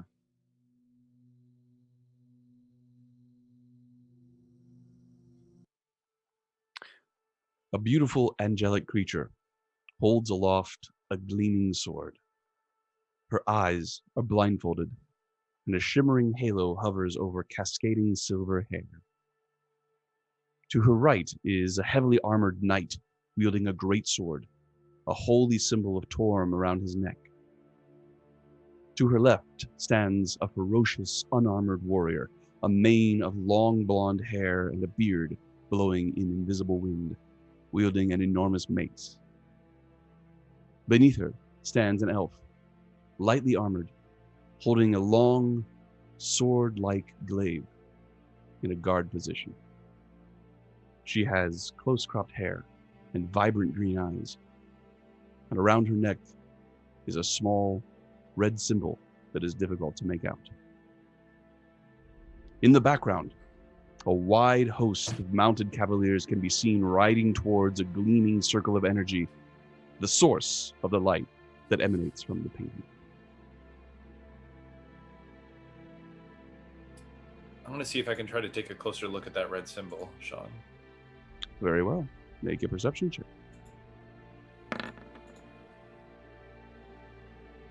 17 with my As you -1. As you step Yes. closer to it, you hear a voice in your head. The champion of light descended from Mount Celestia, vowing to lead the brave against the will of hell. Perception check of 17. It is a red shield upon which is drawn a black eye with a tear. I relay that to Typhon when I see. Do I know what that means? It looks very familiar to you, Typhon, because it is a symbol that your companion Silas has around his neck. wonder if she abandoned her as well. Abandoned who? That's the symbol of one of the... What are they called? I'm sorry. The Seldarine. This is the symbol of Vandria Gilmadre. Yeah. I will say that quietly. That is the symbol of Vandria. Well, the one that our former paladin still pines after. Left him quite disgraced. It seems that the frescoes follow a clockwise rotation in the story that they tell. Shall we do a self-guided tour? That's... It's like, let's walk over to the next one and step up. Right. And have our app tell us, Yes, exactly. Like holding up like little like little telephone things, that like. And just to be clear, Silas is staying at the entrance to this room and can't really see the detail from where he is. Sure. All right, but did you hear what was said? I don't know that I was close enough to hear what was said. Well, Typhon, were you saying it under your breath, or were you saying it out I loud? said seemed the to be symbol mumbling, of right? the symbol of Seldarine, Vandria. I will say that that's a symbol, and then under my breath is where I made the somewhat disparaging comments about his devotion to her. Very well. So I would say, Silas, that you are aware that there's some relationship between something having to do with you and this fresco. The second fresco. This painting depicts a furious battle between the subjects of the first painting and a horrible army of wrathful devils, which cower in fear. Standing tall before them, her sword gleaming with holy light, is the blindfolded angel. At her back, an army of holy warriors sounds the charge. The light from this painting emanates from the sword.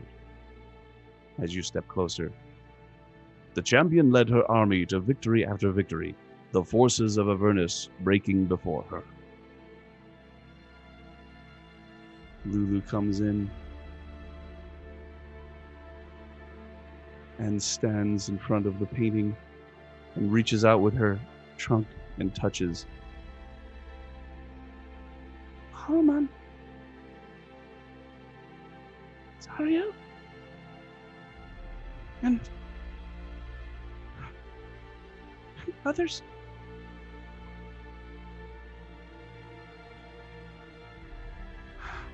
We're so strong. She flies back, sadly moping in between the two pillars.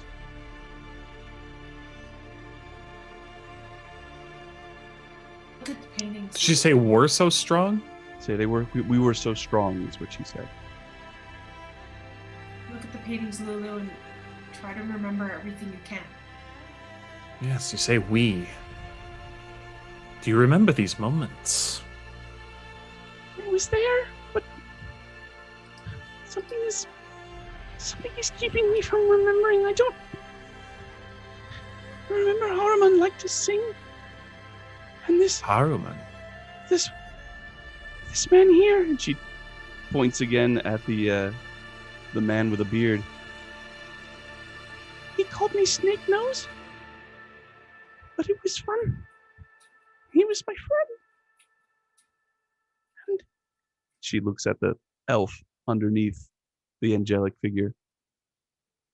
I don't remember who she was. But this is Zario.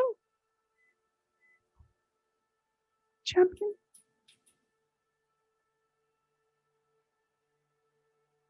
What do you do? I overhear her saying snake nose, yes? Yes. I'm gonna look into the painting and see if I see anybody in there that might warrant that nickname. Make a perception check, please. Can I keep the one that I had before? Where was it? Oh, this is the one that allowed you to see the thing. The symbol. Yeah. It's very well done, but it seems that with a few exceptions where specific details have been put in, the rest of it is rather nondescript. Nondescript, yeah. Okay. Copy pasta. Yes, copy pasta. Oh my goodness. It's like the crowds in a sports video game. Right. It's like the same 4 people over and over again. Sean, what is the statue that is still intact at the end of the hall? It appears to be a kneeling figure. Looking at it, you see it bears a striking resemblance to the character in the stained glass that you saw upstairs. Not Lathander, the other one. Aha, okay. With the helm. Mm-hmm. Yeah, the one who's gifted the helm. So I'm gonna go ahead and try to take a closer look at it.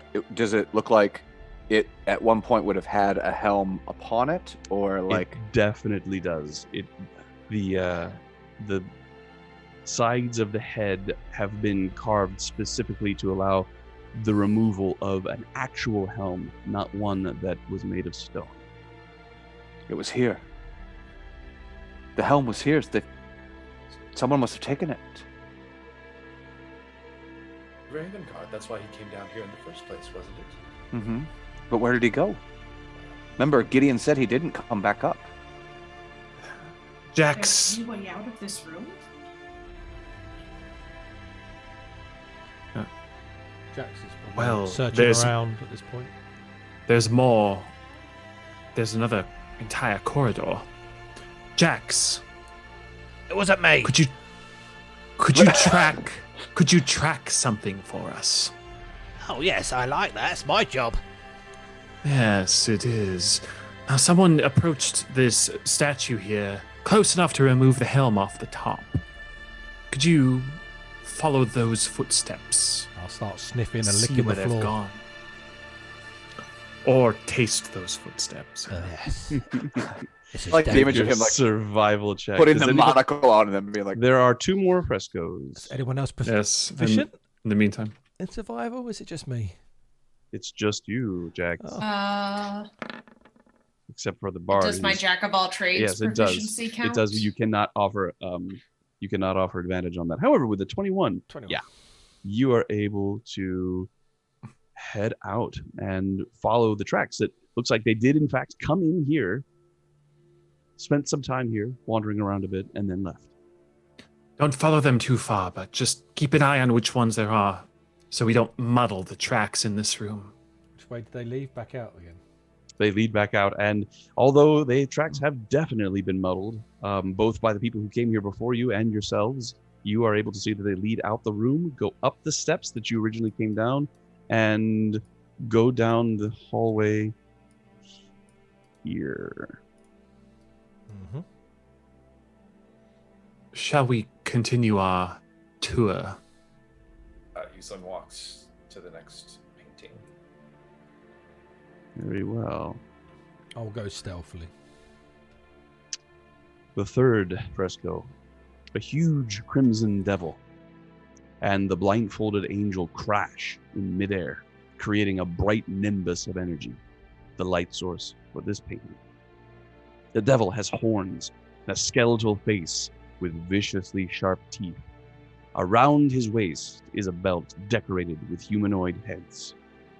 The angel's mouth is set in a snarl of determination.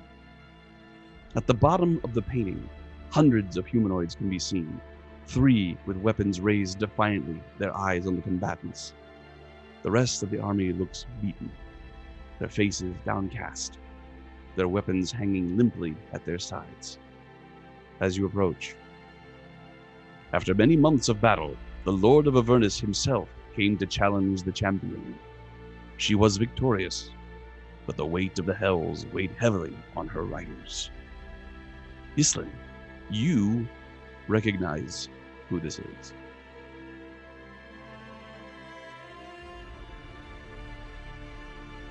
I whisper under my breath to Typhon, "That's Bell. He was the ruler of Avernus before she fell. speak more of this later. Now is not the time. I'll hold you to that.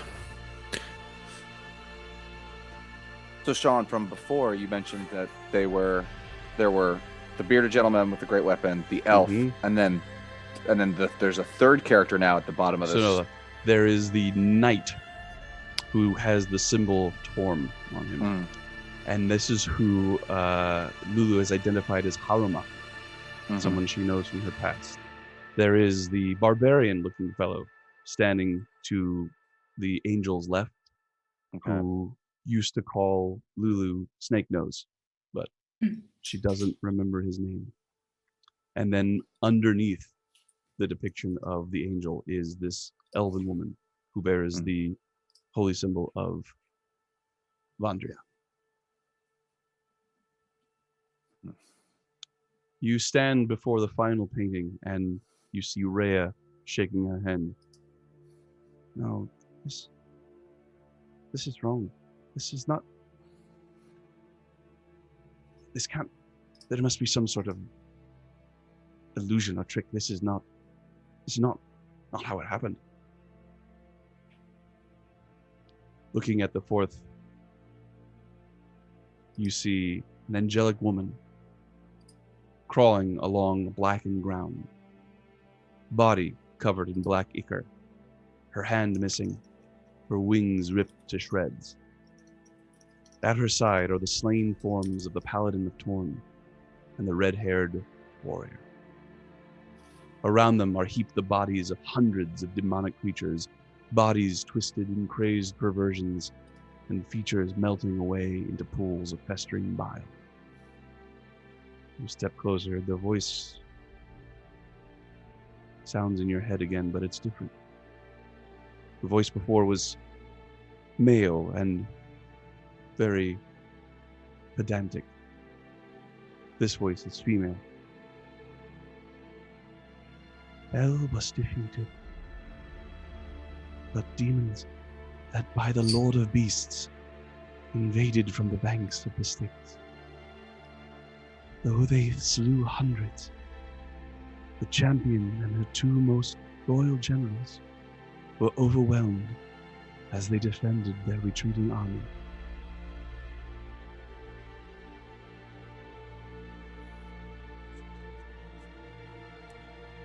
That's not right, Rhea says. Daria was defeated by Bel. She was cast down. The Hellriders all saw her fall. Only barely made it out alive. There was no combat against demons. There was no retreat. So they claim. She wheels on you. What are you saying? Speak plainly.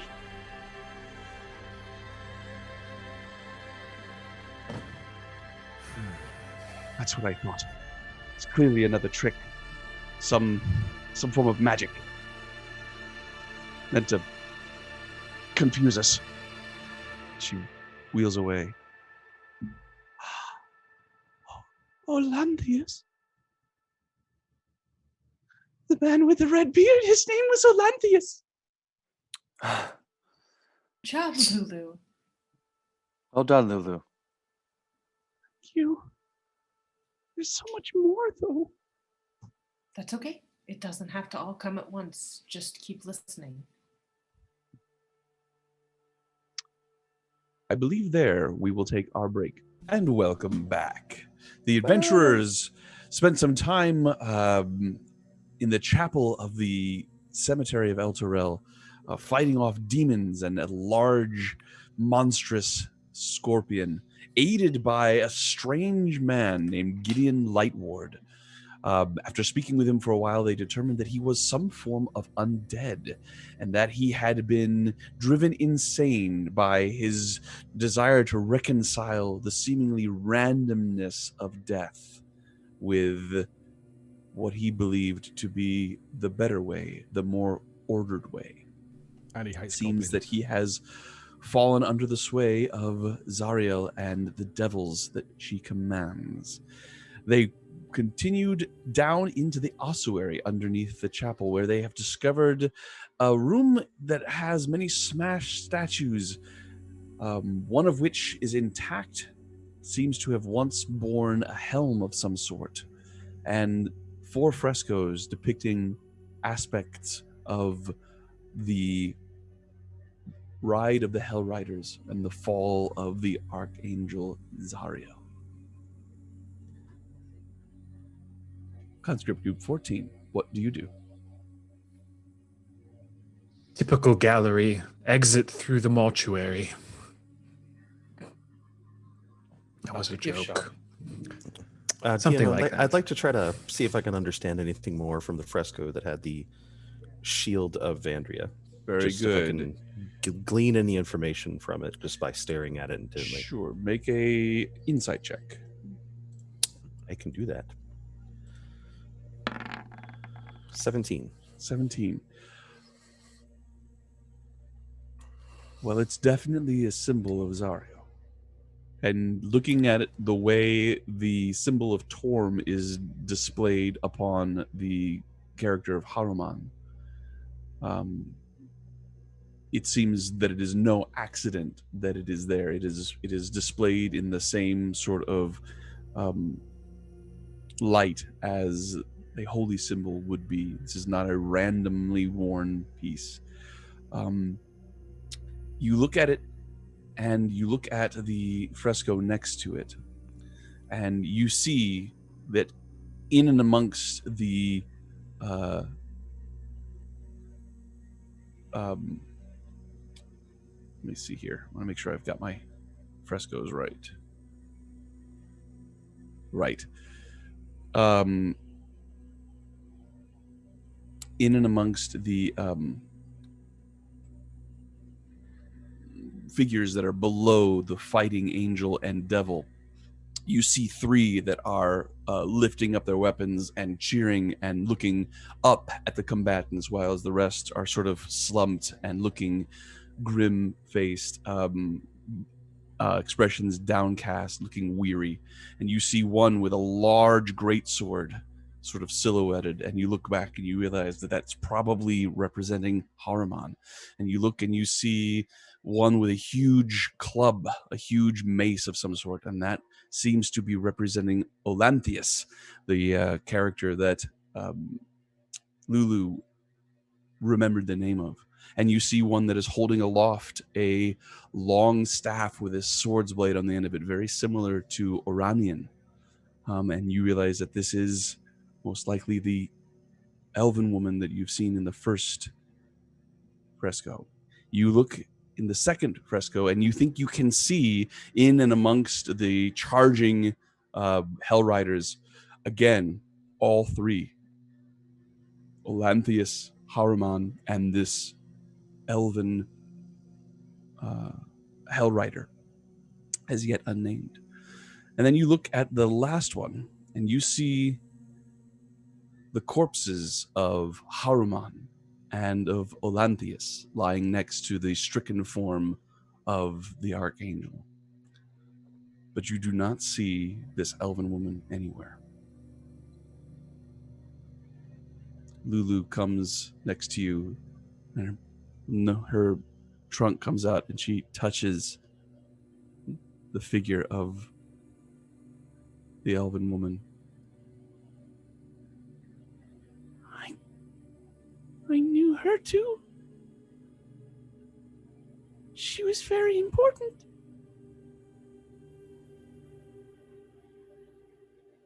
We had to do something. And I don't remember what.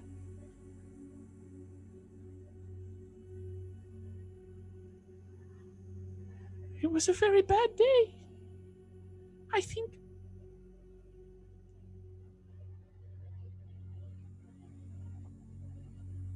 And she slowly flies away to join the rest of the group. Anything else, Silas?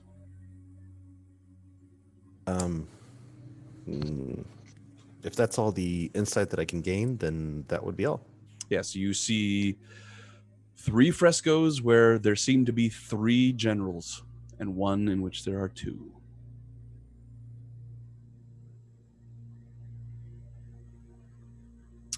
Silas, are you all right? I'm confused, Falkrunn. I see here the symbol of my goddess. Where? But this... Here, and I point at it. But this person doesn't seem to stick around. Hmm. Do you not recognize She does her as... seem to be gone. Well, surely you know the history of your goddess and her temple. Is she a champion that you would have known of, or?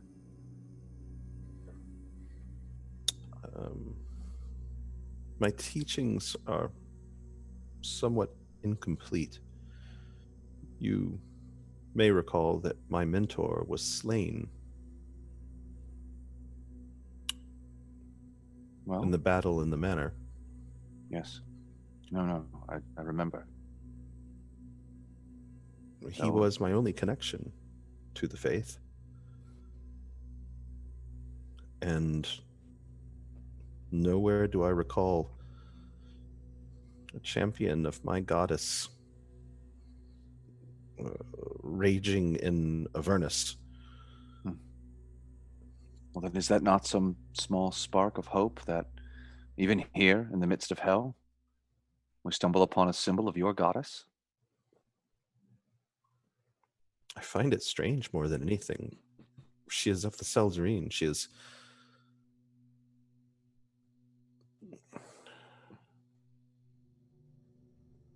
There are not many stories of elves campaigning in wars against devils or even demons beyond those of the demon web pits.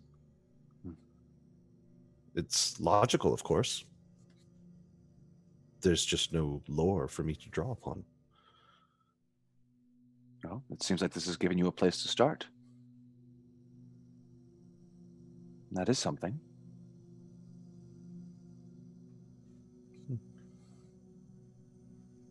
Could I check to see if there are other differences? Sure, in the make 3 an paintings? insight check. Insight. Would like investigation trying to? Or Oh, something, yeah, you know I'm what sorry. I meant to say investigation. I'm Okay. sorry. Of course, insight. Oh, I will happily help out with that insight check, but Someone else like to help me look between them and sort of catalog faces and items and see if there's anything else missing between them? I suppose Jax left, huh? Is he the only other Yes. investigator? You sent me off. I'd All give you right. my inspiration, but our viewers Oh. haven't spent enough bits for me to have achieved that this session. Yeah, not the big spenders in this game. That's all right. Well, I like it that way. no, I'll give you mine then. So You'll I regret have- that. I have rolled. Yeah, don't use your so- inspiration like that. 17. There's only one more difference than you can determine. In addition to her missing hand and her ripped wings, if you'll forgive the pun, the form of the angelic creature that has been stricken alongside her fallen companions seems to be unarmed. Whereas in all of the other pictures, she is wielding a glorious longsword. She fought a Jedi. That's what they do, right?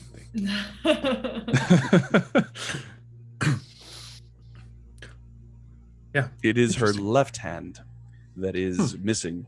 Her right hand is the one that is holding aloft the sword, and all of the other... Interesting. Well, I would communicate that as well. It seems her sword is missing in this as well. Lulu. Sword?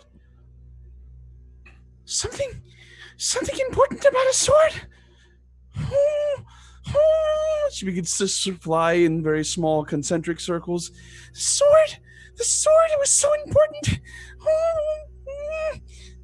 Come on, come on. Lulu, is it about the sword that we saw earlier in the crypt? No. That was a big sword. This was Zariel's sword. Oh, something. I can't remember. I'm sorry. Lulu, You are quite the fuzzy little puzzle. still yourself and try again. Working yourself into a frenzy is going to do nothing for your memory. No, I can't remember. Okay. Lulu, do you remember that you had this recognition when you saw the statue of Zariel? In our Yes. Yes, she has her sword. Something. Is it She said. something that she needs back? She said. She spoke to me. She said, "Be gone, little one. There is nothing for you here now."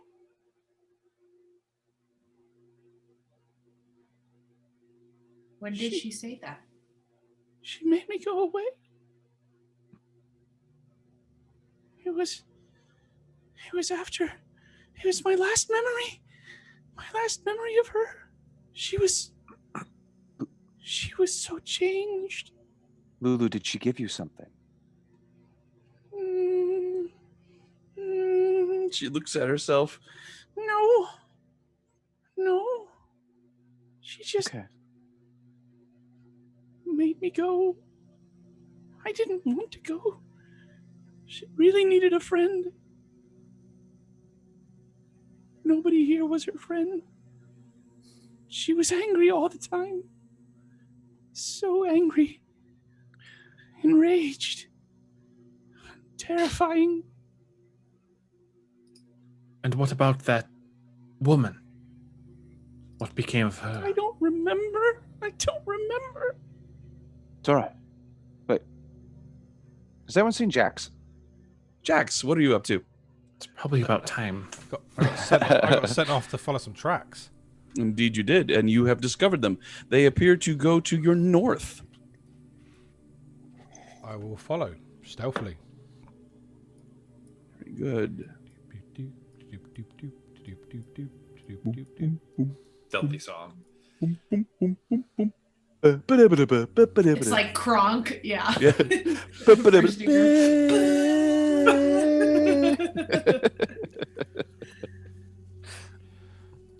And I The go back walls other of way. this chamber are lined with all manner of bones, skulls, femurs, ribs, all arranged carefully, some decorated with runes. You see holy symbols to Torm, Helm, and Tyr, and Lathander set amongst them. Is this where the tracks go? The tracks continue past this, although the feline tracks seem to be all over the place. Yeah. You see them going to the south. You see them going... When you walked out there, you saw them actually coming from the south and also going to the north, as if it walked all around this area. And you see it has crossed back and forth amongst itself several times. I will follow the tracks stealthily.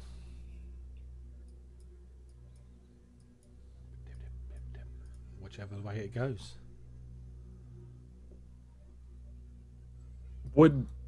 By the way, would a bipedal, medium-sized feline mean something to the casual member of Conscript Group 13? They are not. Casual. They're about as common as furbolgs, but you are aware of the existence of humanoid cat people known as the tabaxi. Warm sands. Warm sands. He's looking for a skooma. That's right.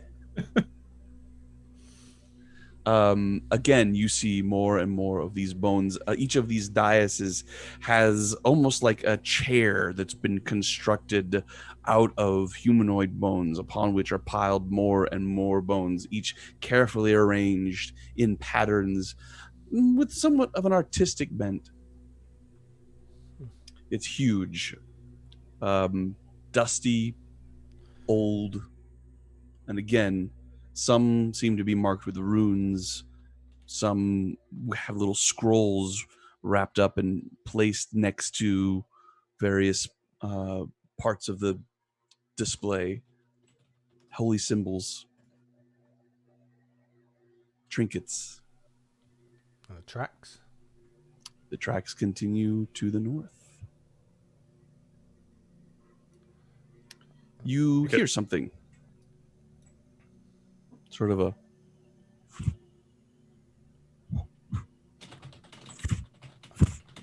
sort of a light way, flopping sound. It is coming your way.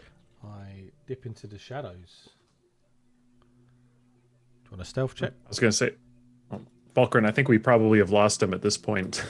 Oh yeah, no, absolutely. Kind of know where he was going, but from here it's like, Well, now, so I guess that would be my question, Sean. Like, we would know Jack's tracks, right? Or if you are able to find them. Ah. Even the stealthiest person cannot defy the laws of physics. So unless he was like somehow clawing along the walls of the roof, he would still leave tracks. Whether or not you can see them is a different story. Yeah. I will move back into the shadows. If it's, I take it the noise is coming from this way. It is. Do you want a stealth check? Yeah. He had to go left or right? Oh my god! oh, 12. I trip over a skull. You see, coming around the corner, a strange sight. It looks like almost some sort of garment, very thin, made out of leather. And it's floating and flopping on the air, just sort of being blown around by some sort of breeze that you don't feel. And it flips over and back, and as it does, it makes a sort of a wet... If it starts coming towards me, I'm going to peg it back to the group. All right. It does start moving towards you. Bye-bye. Just sort of moving erratically, back and forth.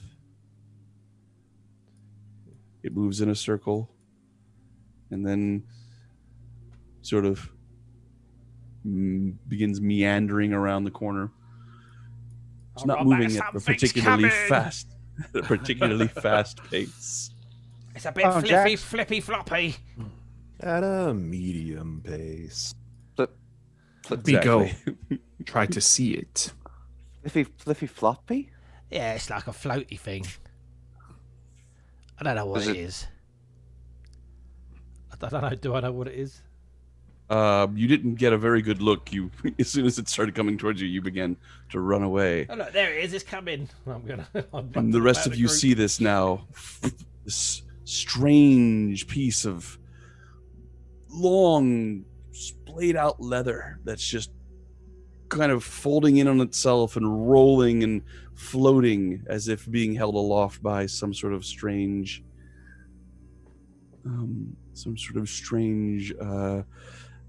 unseen breeze. It's like the bag in American Beauty. Exactly, like the bag in American Beauty. It's the most...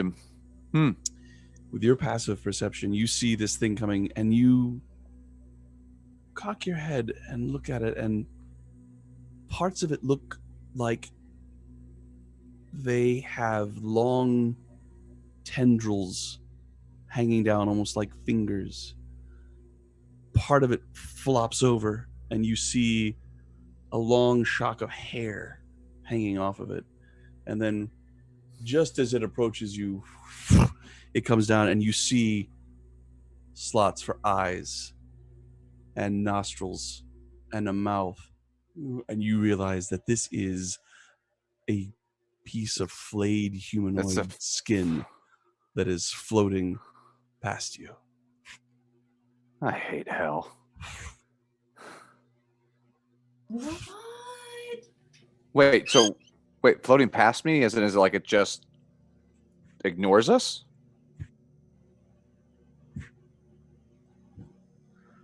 It floats by. As it comes to a wall, here, it stops and presses up against it. And as you see now that it's flat, you can see it is definitely one gigantic piece of skin completely removed from a humanoid figure. Okay. Yeah, that's gonna be my It's question, still DM. in, How, like, a how gigantic humanoid is gigantic? It's the size of a medium creature, but when it's flayed like this, it seems to take up as the organ of the skin now is not in a 3-dimensional form; it's in a 2-dimensional form. You can see it's difficult to see as it moves in the air, but now that it's on the wall, it is definitely the sight of flayed skin. And then it moves off the wall and falls back, and you see the part of the head and the hair fall back.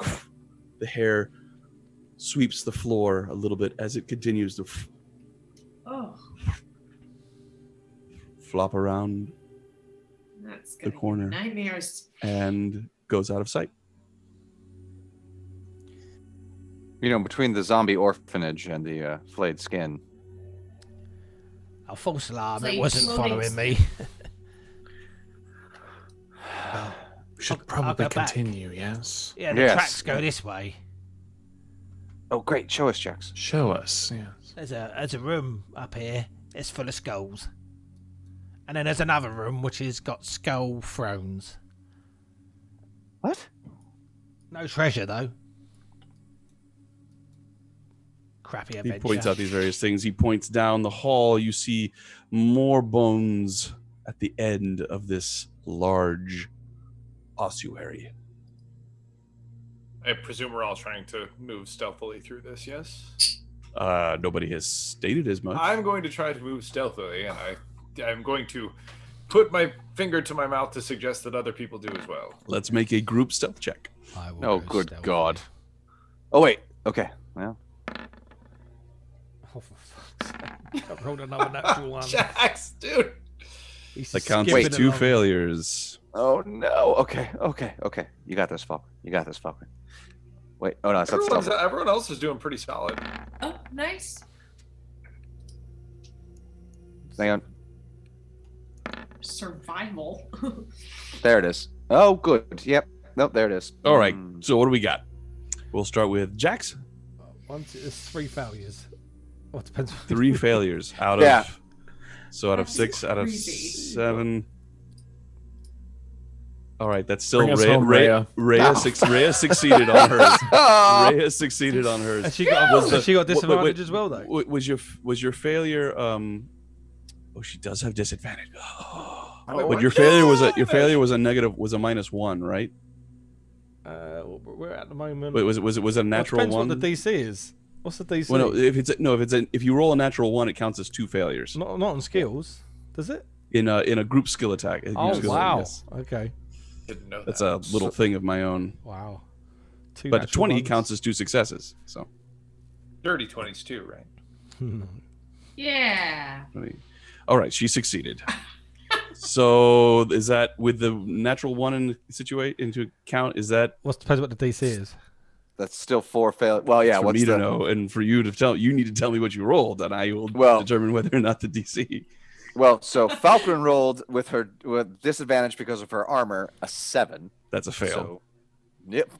So that's Jax is a fail with a 1, so that's 2. And then- Falkrunn is a fail. Typhon, 15. that's a success. Silas, 5. 5 is a fail. Yislin, 19. 19. Falkrunn got it, and Persephone, Yeah. 20. Dirty 20.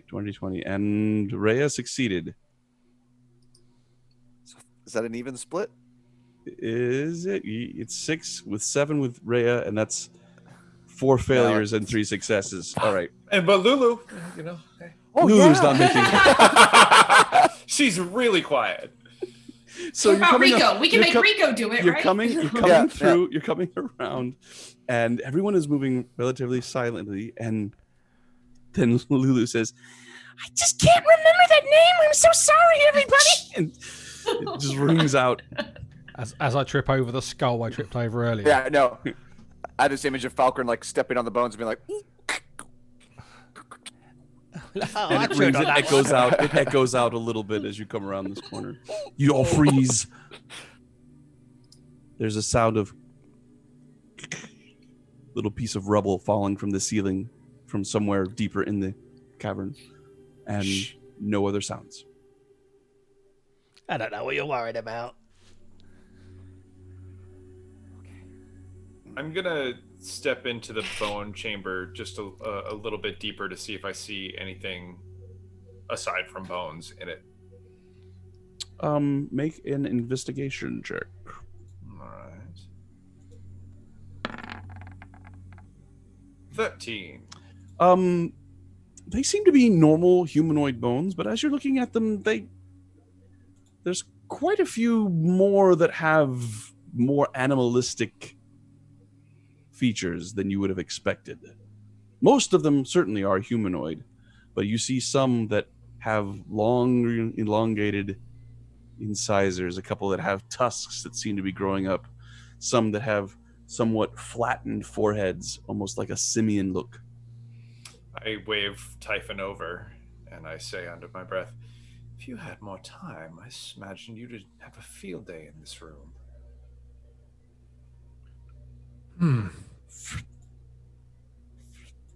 Quite a few types of remains indeed.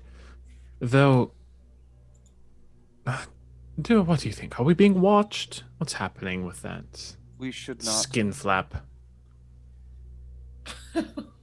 We should not disturb. For a moment, the I dead. thought you were calling him Skin Flap as a name. And What's happening with quite that? rude. Comma skin flap. old snake nose skin flap. What do you do, folks? That was my nickname in high school. I'm going to keep a watch. All right. I think we need to continue to our objective. Yes, agreed. Lead the way. I'm sticking close to Falkrunn because that's the only way I can see. I mean, you got 15 feet and then 15 feet of dim, so you okay.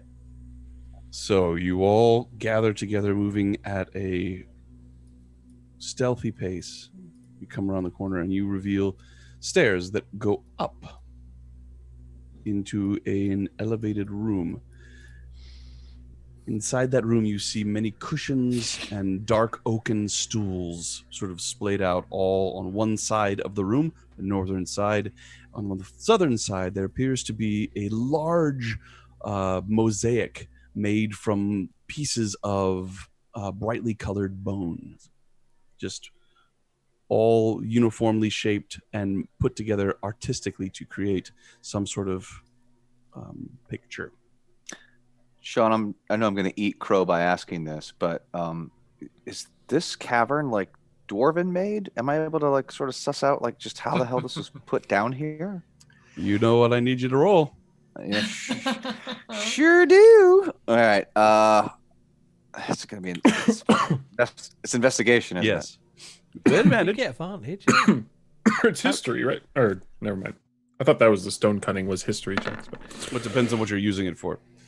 Hey! 16! 16. Now, keep in mind, viewers at home, the other one was a 5. Right. So, That's it. It seems that both the nature of the cathedral and the nature of this chapel and this ossuary are not of Dwarven make, in terms of how they are laid out design-wise, and also just looking at like something as simple as the steps that have been carved into the stone. The steps in particular seem to be naturally worked into whatever stone was here, whereas the rest of the cavern was built around it, tiled with marble and all. So whoever built this was not Dwarven. But it seems to be fairly solid, demonstrated by the fact that so much of it is still intact, despite the fact that Elturel is undergoing almost hourly earthquakes. mm-hmm. I've never seen anything like this built beneath a graveyard. I mean, rather impressive catacombs, wouldn't you say? Didn't we visit something exactly like this where you came from? That was the sewers of Baldur's Gate. But didn't you have dead buried down there? Desperate times. No. I don't see where anyone's buried. It is an ossuary. It's for those too poor or for whatever reason not wanting to be buried in the ground or entombed anywhere. It is not an uncommon practice for souls of the bodies of those who are too poor to afford a proper funeral, or in some cases, maybe priests or clerics who wish to be buried amongst the poor that they served. They would just have their bones cleaned and placed artistically in alcoves and on daises and parts of. As you step in here, Falkrunn, you are able to see this this fresco. Go ahead. There's another image in here.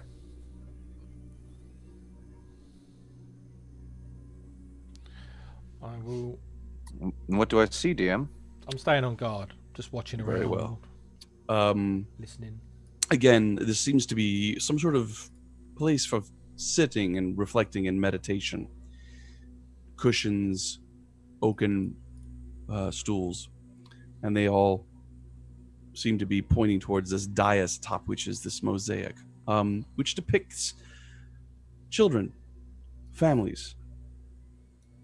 Looks like a pastoral scene, people at rest and happy. And along the bottom of it is written in common, contemplate life. Death comes soon enough. But as you are watching it, you hear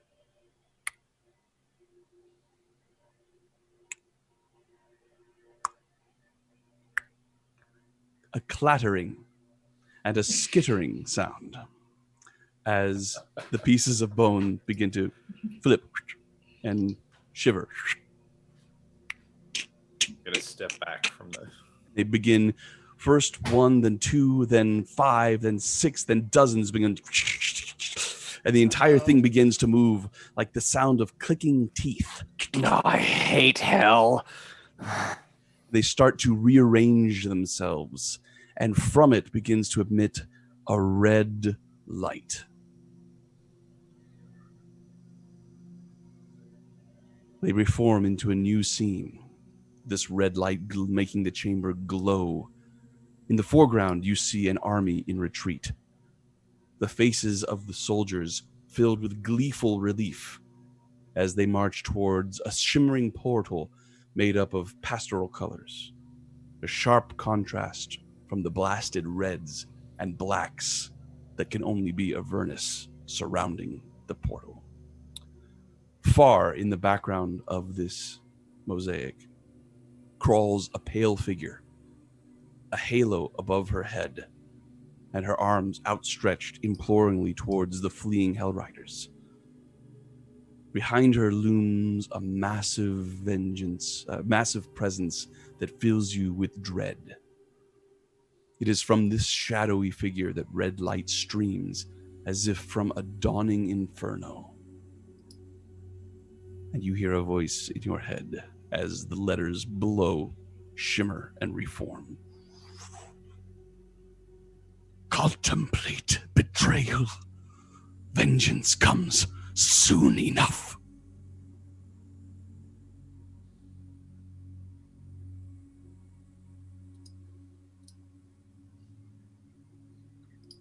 Rhea stands looking at this, her eyes wide, her mouth open, aghast.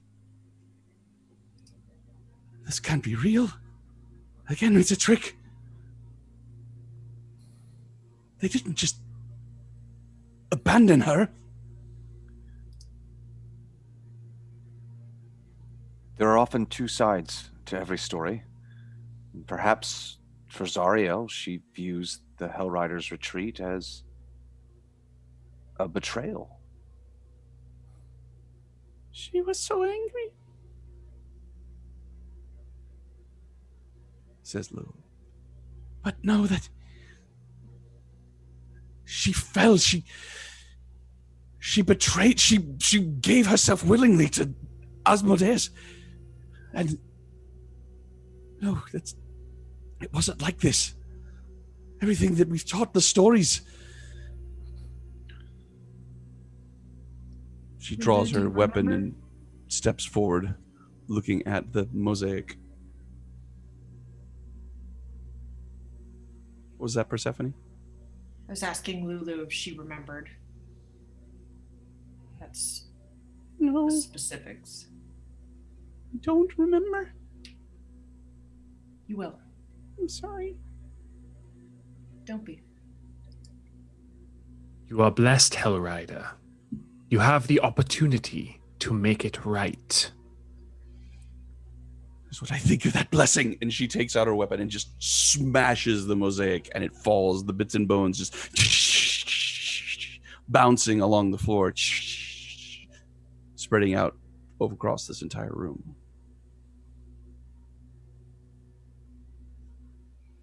We should keep moving. We should. Jax, the tracks. Did we lose them? Oh, no. Go this way. They do indeed. I will start following. You turn the corner, and it is immediately apparent the source of the flapping skin. Before you is a body, red, lying in a pool of black ichor streaming from source up the stairs, pouring down the steps and onto the floor below. Parts of the massive form of whatever creature that was slain still slowly melting and dripping at the top of the steps. Behind it, there is a large stone slab that seems to have been moved ajar, a secret door that has been revealed. So, Something happened here. good eye, Jax. Good eye. Forward? I will go slowly, checking for traps and stuff like that. Very good. Staying Make out. an investigation check.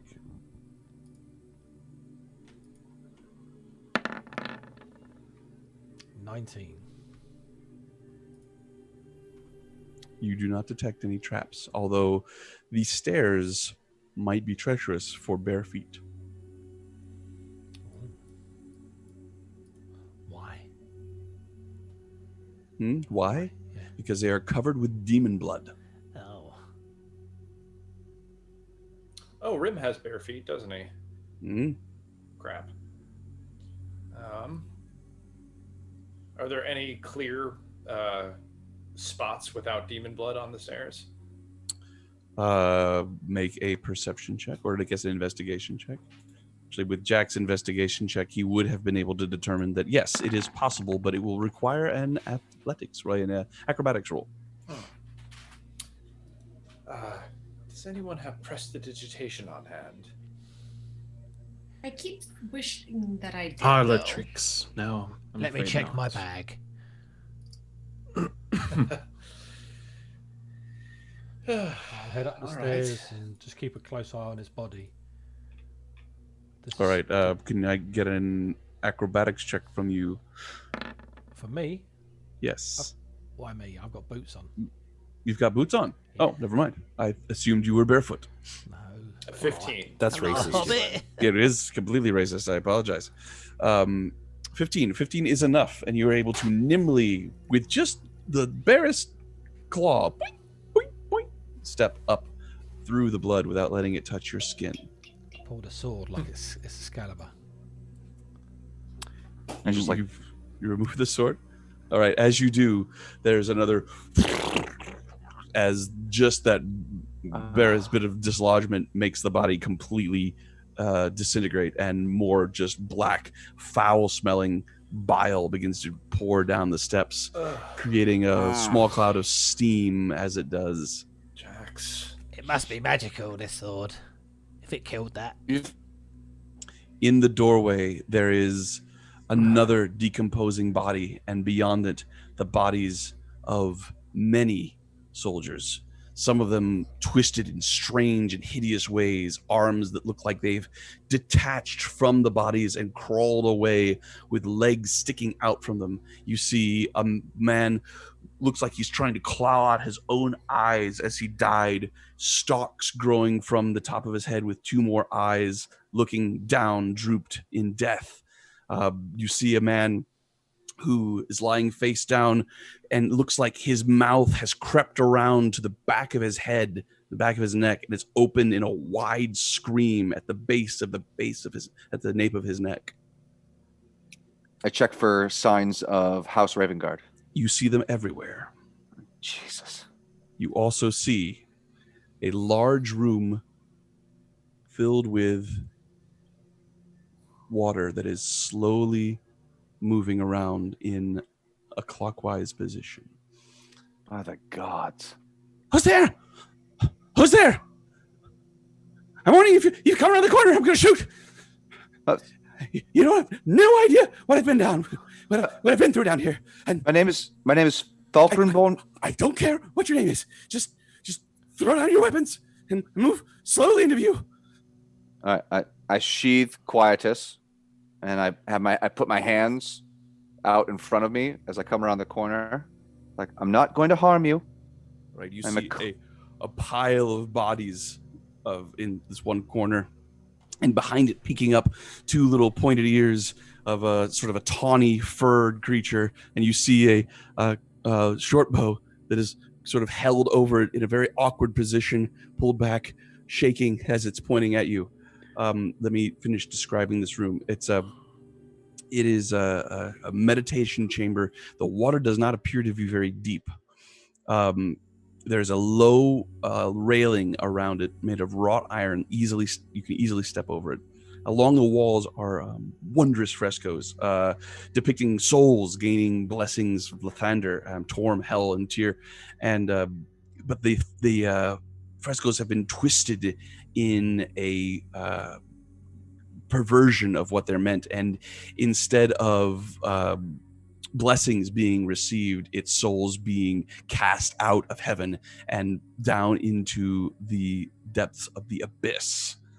The pool is covered with mutilated bodies just floating in the water all around a man who is kneeling in the center.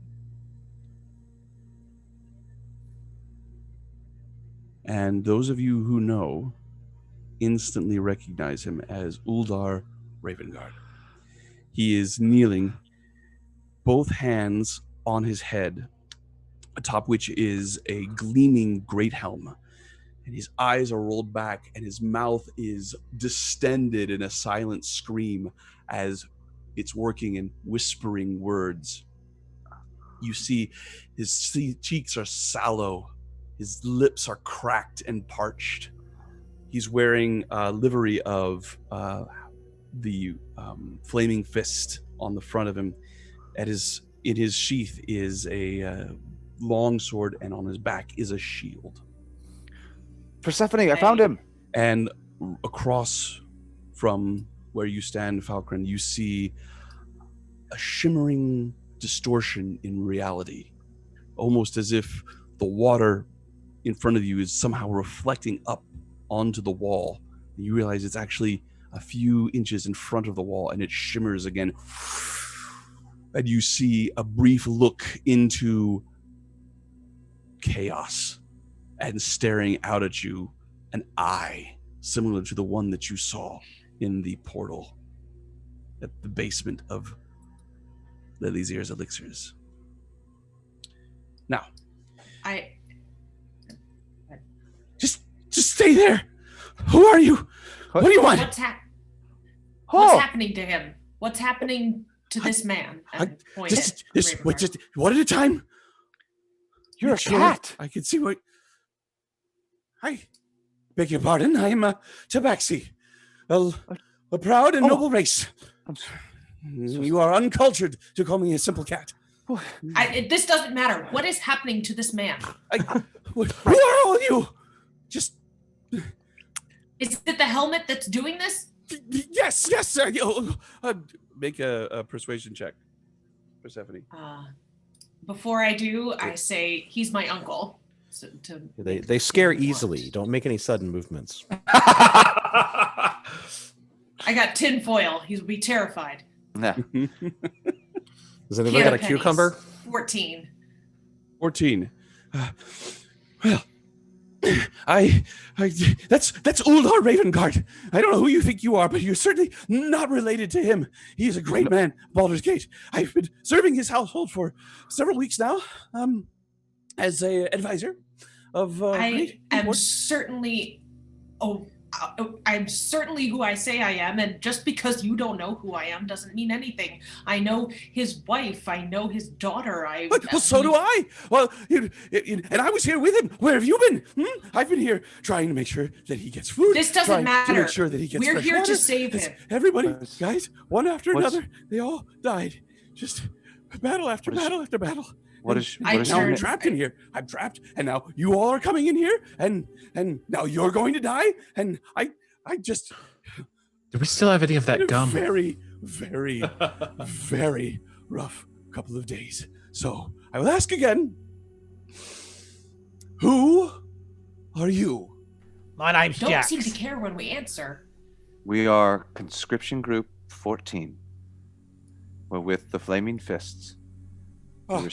We were sent here to find the Duke. Thank you. Make a persuasion check.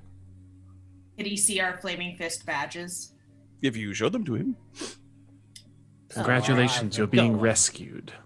Yeah. All right, with advantage for help from Typhon. Aren't you a little short for a flaming fist? All right. With a 1, let's see. Well, that was a nat 1. So it's got to get better. True enough. Right? Oh man. Not much. You could be imposters. These creatures, they take all manner of forms, and I've been hiding, and they've been going past me, and I've explored everywhere, but I couldn't get out. There's this flapping skin thing. I know, it's hard. Stab this creature, Eastland. I try to slap him and kind of slap no. him. Okay, well, he's He's completely just in his own world, just hysterical. He's beside himself with panic. And you come up and you slap him. Thank you. Oh, do it to me, Persephone. Do it to me. My name is Locke Beauregard. And you see now he is it looks like at one point he was wearing very fine and well-tailored clothing. He is a little bit on the portly side, but he has, looks like parts of his fur here have been styled a little bit to create a bit of a mustache. He has a long sword, a short bow at his side, and numerous packs and pouches all over him. And he is standing there, Locke Beauregard. And I am at your service, ma'am.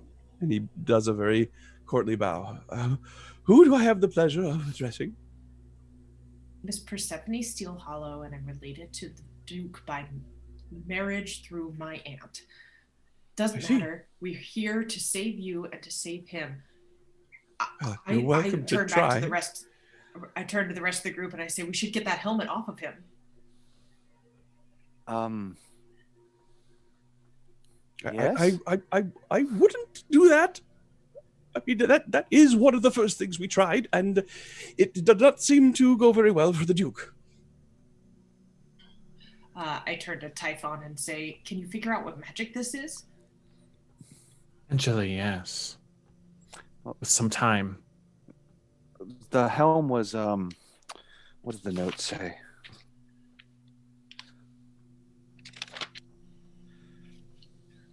Start searching the bodies.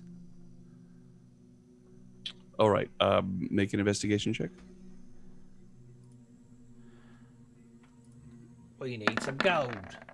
Oh, wow. 26. Ooh. You find 50 gold pieces in and amongst the pouches of these slain and mutilated and horribly mutated corpses. And how many magical weapons do I find? 0. Apart from the longsword I picked up. Definitely manageable. I Was I the believe helm? one of the languages he's speaking is Celestial, if I'm not mistaken. But I'm not sure of the Oh. other.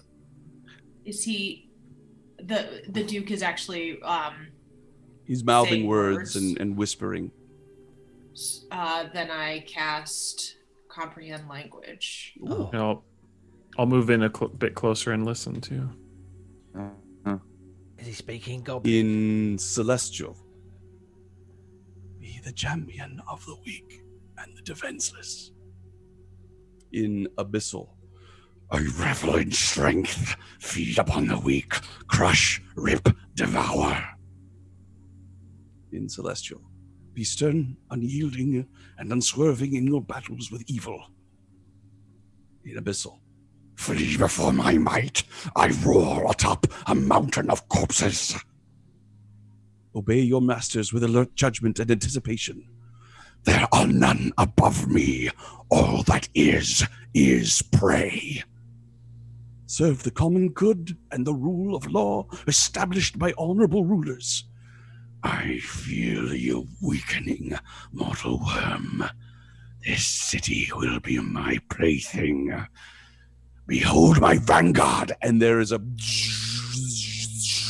along the back wall as the shimmering distortion flashes and then becomes solid, and you see stepping through 4 huge creatures. Yeah. Huge. Well, they're Just got they're crowded in huge here. compared to you Yeah. all. Not huge in the biblical I did that sense. last time. I'm sorry. Huge, not huge. Huge. Not huge. Not massive.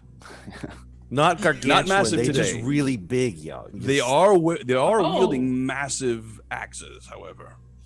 Oh my gosh. Humanoid, ripped, humongous pecs, just bulging with muscle, veins extended and coming up the sides of their necks, just and their gritting teeth as on top of their head, these snarling forms of bulls. I didn't sign up for Step Theros. in. What's going on here? Yeah.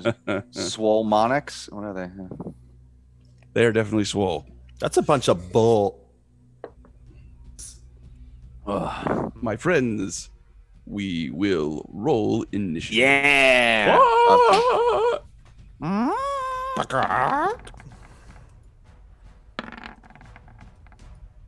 Danger music. Bum, bum. Oh yeah. I have a new character to roll. A tabaxi. They can run like crazy. They Wow, can. that's like the story of you failed your saving throw. Roll 3d6. Ooh, 8. Roll 3d6 again. 15. Wait a minute. Am I rolling a new character? Yeah. That's Exactly. funny. That is funny. Let me get Rhea up there with you guys. I think she'll be needed. Yes, please. Great. And the Imp Familiar is also up. Put him right there behind you, Typhon. And Lulu will be back here with Rhea, looking down with disgust at the bodies of the disintegrating demons. I don't see the skin flap. I'm disappointed. On the What a initiative tracker. sentence. What a That's what she sentence. said? I don't see the skin slap. The skin, The skin I am- flap came clittering around the corner. Oh my God! Oh, I knew it! I knew I it! was waiting for it.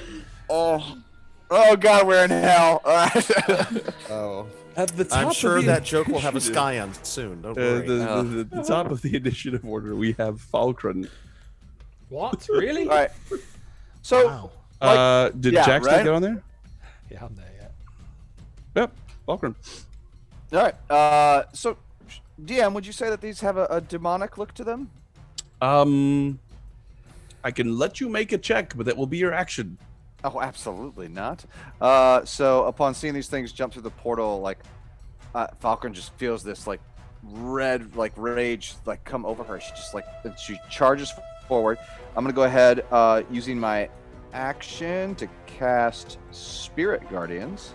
Ooh, good spell. And then I'm gonna run. And she's like, so she runs up to Lar. What's the radius on that? 10 feet? Radius on that bad boy. Or sorry, diameter, I guess I should say. Yeah, so it's 15 feet, and it's centered on me. 15 feet. Very good. So that should have, I think, all of them. I think so. Yeah, Yep. baby. Gets them all. Gets them all. All right, so that will be a wisdom saving throw. Now, I don't know if we clarified this, but when a creature enters it for the first time or on a turn or starts its turn there, it makes a wisdom saving throw. So I charge forward. Do they make the saving throw now? I believe so. If that's what it says in the spell. Right. Well, Okay, it's, they have to start. They have to start their turn. Yeah. Or enter it for the first time in a turn. when the creature enters the area for the first time on a turn, or So they starts haven't. its They're turn not there. actually entering into it because Well, I mean, it's not their technically- turn. So when we will If just it say says- that when it if gets it to be says- their turn, if it to be says- their turn. A turn. That means any turn. Yeah. Correct. It says their turn, right? No, it says when the creature enters the area for the first time on a turn, or starts its turn there, it must make a wisdom saving throw. For the first So- time on a turn, so specifying it can only happen once per turn. Yeah, that Not once per or round. that Oh, or I see is what you're the saying. thing is. Yeah, so they'll take the damage on their turn since it is they're inside it. Lovely. All right, Okay. so that is Well, one spell that- cast. You've rushed forward. What else? Oh, I need to give you my saves. What is it? Wisdoms. Wisdoms. All right, I have a 7. I have an Out. 8, Nope. 22, That'll do it. and That'll a do it. Good on. 19. Oh. Ah, yeah, that'll do it too. So All right. let's see here. We'll give these guys some 2 markers. out of 4. red and blue failed. However, All right. green and orange did not. Okay. And so then I'm going to make a little note here to make sure we remember to give them their Oh. damage. Of course, Okay, they and would that have made was- their save. They really should have made their saves on their turn, but at least we took care of it. So anything yeah, else from so- you, Jack? Falkrunn? I'm gonna go ahead and use my bonus action to pop that health potion because these guys look mean. So that's what 2d4 plus 2. Yes. Lovely. I will do that. So.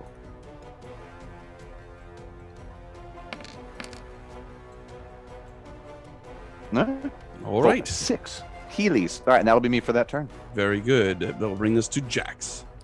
Persephone, actually. Persephone. Yeah, I have a 16 wasn't for on the Persephone. turn order. Oh, what is yeah, your I have turn? 16. No, I You're have 16. 16. You're right. Oh, So I have a 17.2 for yeah, Jax. sorry, I saw a roll an 18. Okay, I will shoot that one. I will shoot the blue. All right. Shoot blue. I rolled twice. That's why. Oh, I see. 23. 23 is a hit. I do 5 million. Oh, that's rubbish. 16 damage. 16 damage. Very good. Non-magical. Anything else from you, Jax? I will Thanks, Alexa. 5, Yeah, 10, seriously. 15, 20, 25 to there and hide. Very well. Hi, Jax. Hello.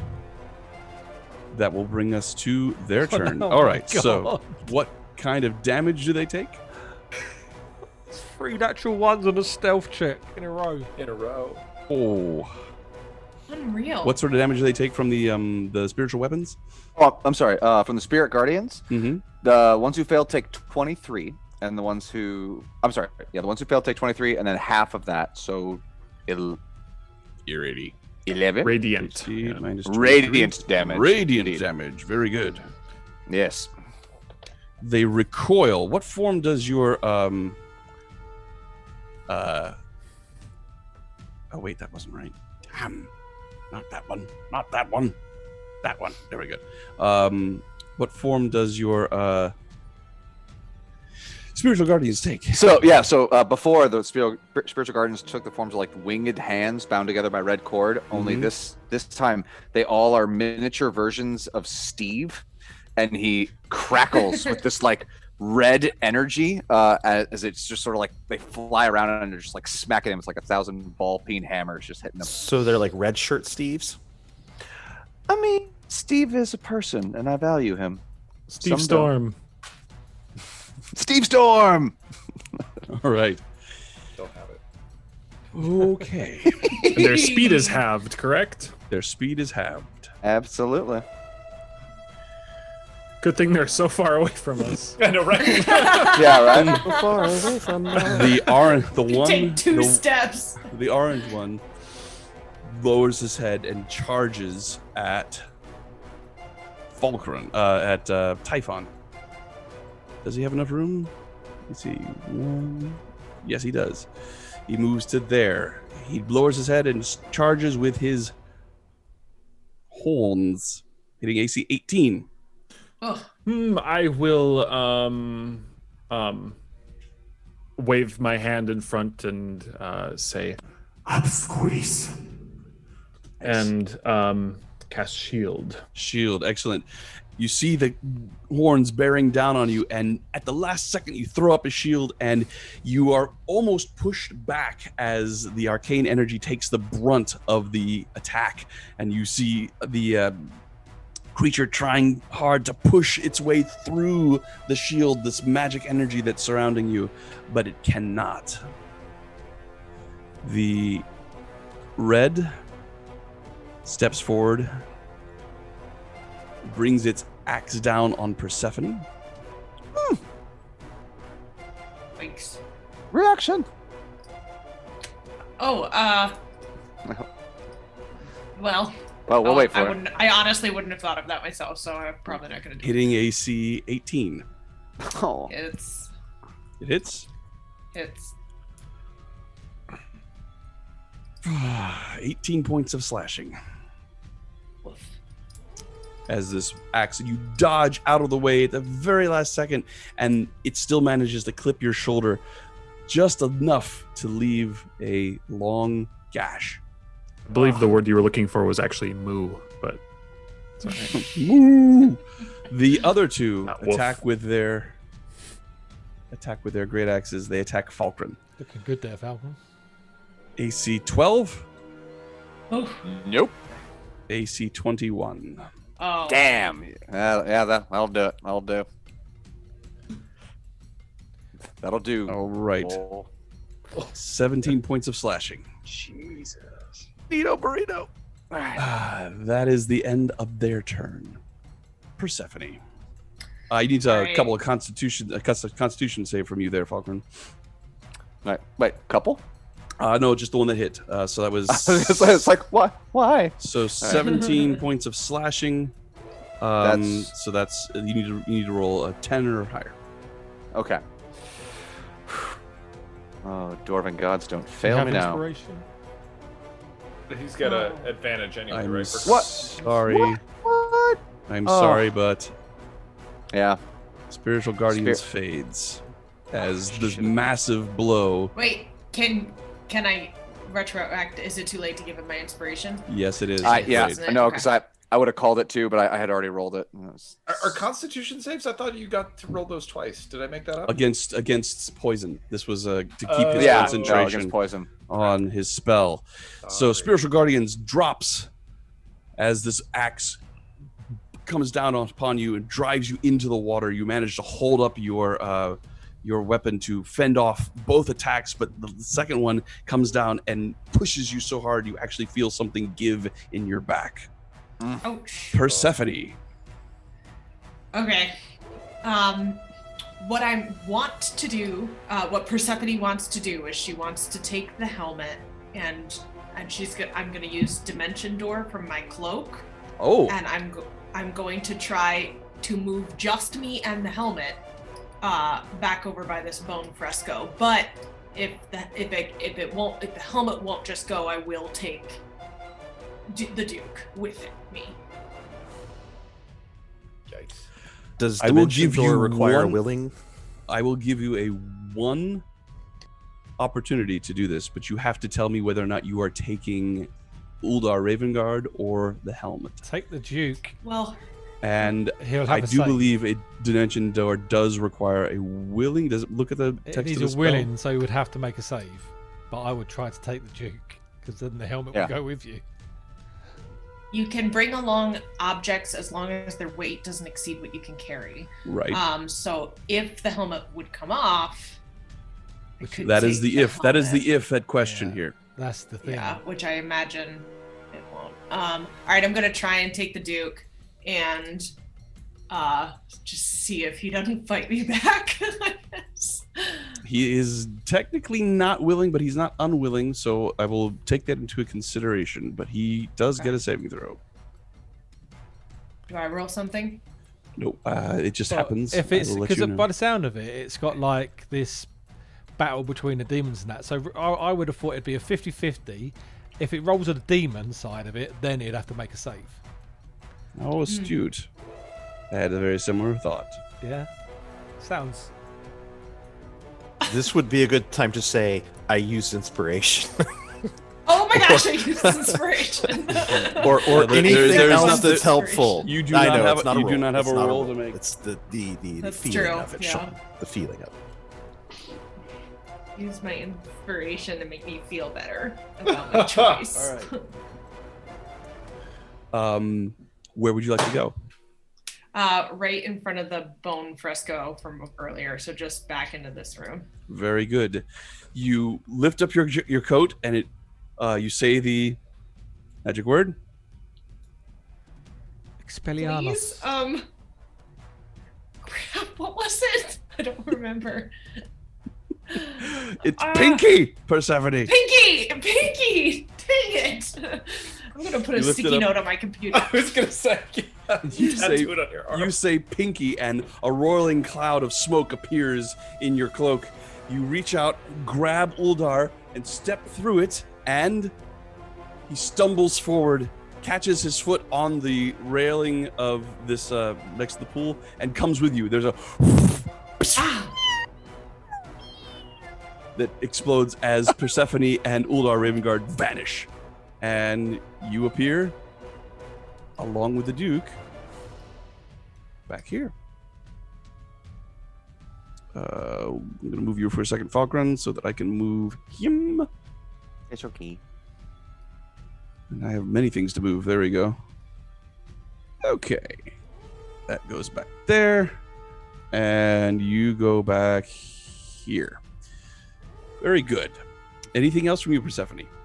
I take a look, and is he just still as out of it as he was? Yes, he does not look like he has changed positions a little bit, but he still has his hands on the helm, trying to pull it off. His eyes are rolled back. He continues to make these whispering Is anything noises. on the ceiling?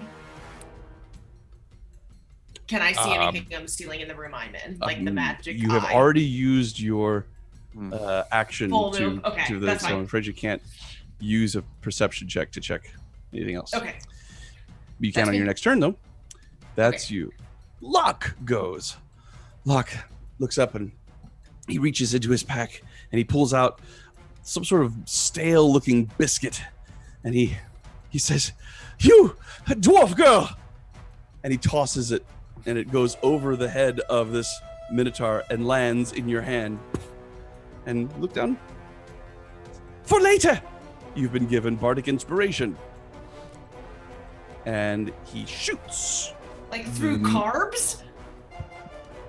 That's how Apparently, yes. Yeah. Indeed, through carbs. That sounds inspiring to me. Oh, So inspired. Here's some sourdough. yeah. He shoots Ooh. at the blue minotaur. Seems to have taken the most damage, and he hits, and he does that much damage. He's a little bit. Mm-hmm. And then he goes, "Ah, I didn't mean it!" And he ducks back down underneath the corpses. Next, we have Islin Mizonre. Islin is going to sneak back behind this wall partition and Rhea and hide Okay. as a bonus action, and then we'll look from around that corner and attack Blue with her Hellfire short bow. You resume the form of Rhimb as you step there. Oh, interesting. No, that's fine. 21 to hit. 21 to hit is a hit. Got advantage in Which you. one are you hitting? Oh, Blue? I do have advantage too. Yep. Sorry. 20. So yes, you have hit. Sorry, second attack, just in case I crit. No. So that's 13 points. On Blue? On Blue. Very good. And Arrows sticking out of it. Looks pretty hurt. Anything else from you, Yislin? no, and stay there. All right. Typhon. He will step up, place his palms together, and familiar barrage of electricity will erupt from his hands as he speaks. And we will have this lightning bolty, as it's called. Lightning bolty. There's an eye in there. I like it. It's I like it. angled, sort of there. So, it is a all right. lightning. They're all blonde suddenly. All right, I'll say that you can hit all three of them. Well, if I were, okay. It passes through all three of them. No problem. right. So that's dex save. What are your feelings about lightning bolt and water? I'm gonna arc it up because they're tall, right? Yep. Yep. All right. Falkrunn. You're lucky this isn't second edition. Yeah, bodies are conducive, so I'll be bouncing Yeah. off the Gonna walls go and everything. down to the Oh wall. yeah, no. That's a Everybody dex has rubber save, correct? boots. You mean Typhon is a dex save, right? Correct. All right. So I've got a 19, a natural 1, an 8, and a 6. So one of them saved. We'll say that it was red that saved, and the rest failed. Okay. So 33 To three. divided Or by 16. 16. I need to three of them, Sean. But why would red save? Yeah. Oh. That's right. All that's right. So, something too. okay, well, I guess we'll go with blue. So blue saved. However, that lightning damage, even at half damage, is enough for him to be blasted against the wall.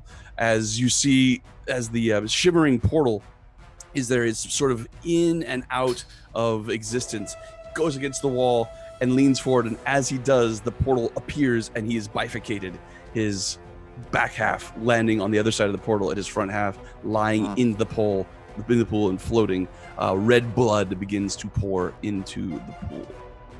Cool. It does not Red blood. disintegrate. They are not demonic. The rest take 33, you say? Correct. Good spell.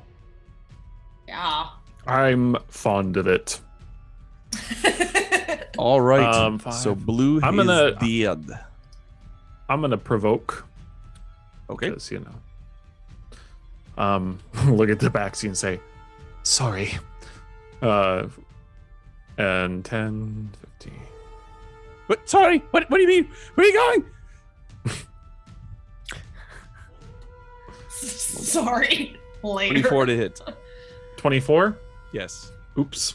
28 slashing damage. Oh my god! You up still? That is 2 12s. Yeah. That's cool. Your voice changes. Your voice You- changes on. I have consciousness. Yeah, voice changes on. don't. Your voice changes on. I have consciousness, but I don't have Is it- necessarily have multiple hit points. I might have yeah. a single one. Oh my god. Hit Because of- point. Because of that voice change, I thought we were speaking from the great beyond. Unconscious. That will bring us to Silas. I'm sorry, unless you had a bonus action you wish to do, Typhon. Nope. Okay, then we are definitely at Silas. Should have just Misty stepped though. I'm going to take a few steps around to get the mythical flanking that does not exist. Not a But it mythical, would it's a be +1. Oh, goody. I'm going to do that. And I'm going to make an attack with my glaive. Should I be able to find it? Hey. Rolling 25's a hit. Yeah. +1, 26. 26 is a hit. Even better hit. And doing 12 points of magic slashing damage on red. Alrighty. Nice. Ooh, that wasn't right. There we go. That's more like it. Okay. Anything else from you, Silas? I'm going to mutter a prayer under my breath and be done. Very well. Lulu. Persephone? What did you do with Persephone? And she comes flying in. And I believe... Oh, man. Let's just take a look here.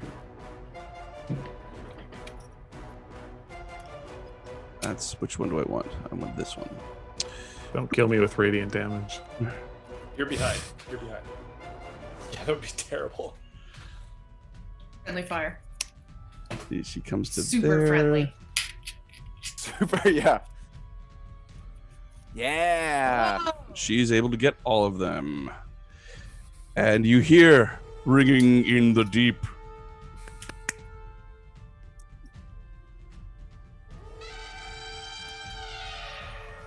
Did it go? Yes, it did. Yep. Okay, good.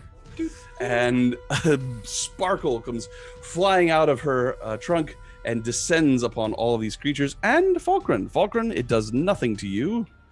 They need to make some saves. Does it make Let's me feel better? see. Nope. No. I mean, it's up to you. Damn. You might. That's a save. That's a fail. Oh, that's a natural 20 for a save. So that's 2 saves and a fail. Orange saved, red saved, and green failed. Orange is... Okay, got it.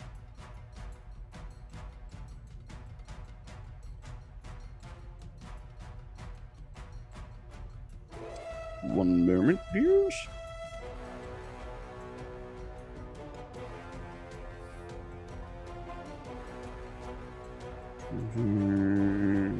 Okay, that is them saved and all that. Lulu is done. That will bring us to Rhea. Rhea steps forward, leaps over the railing and lands heavily next to Silas. So weak, and she lifts her sword with 2 hands and attempts to hit this Minotaur.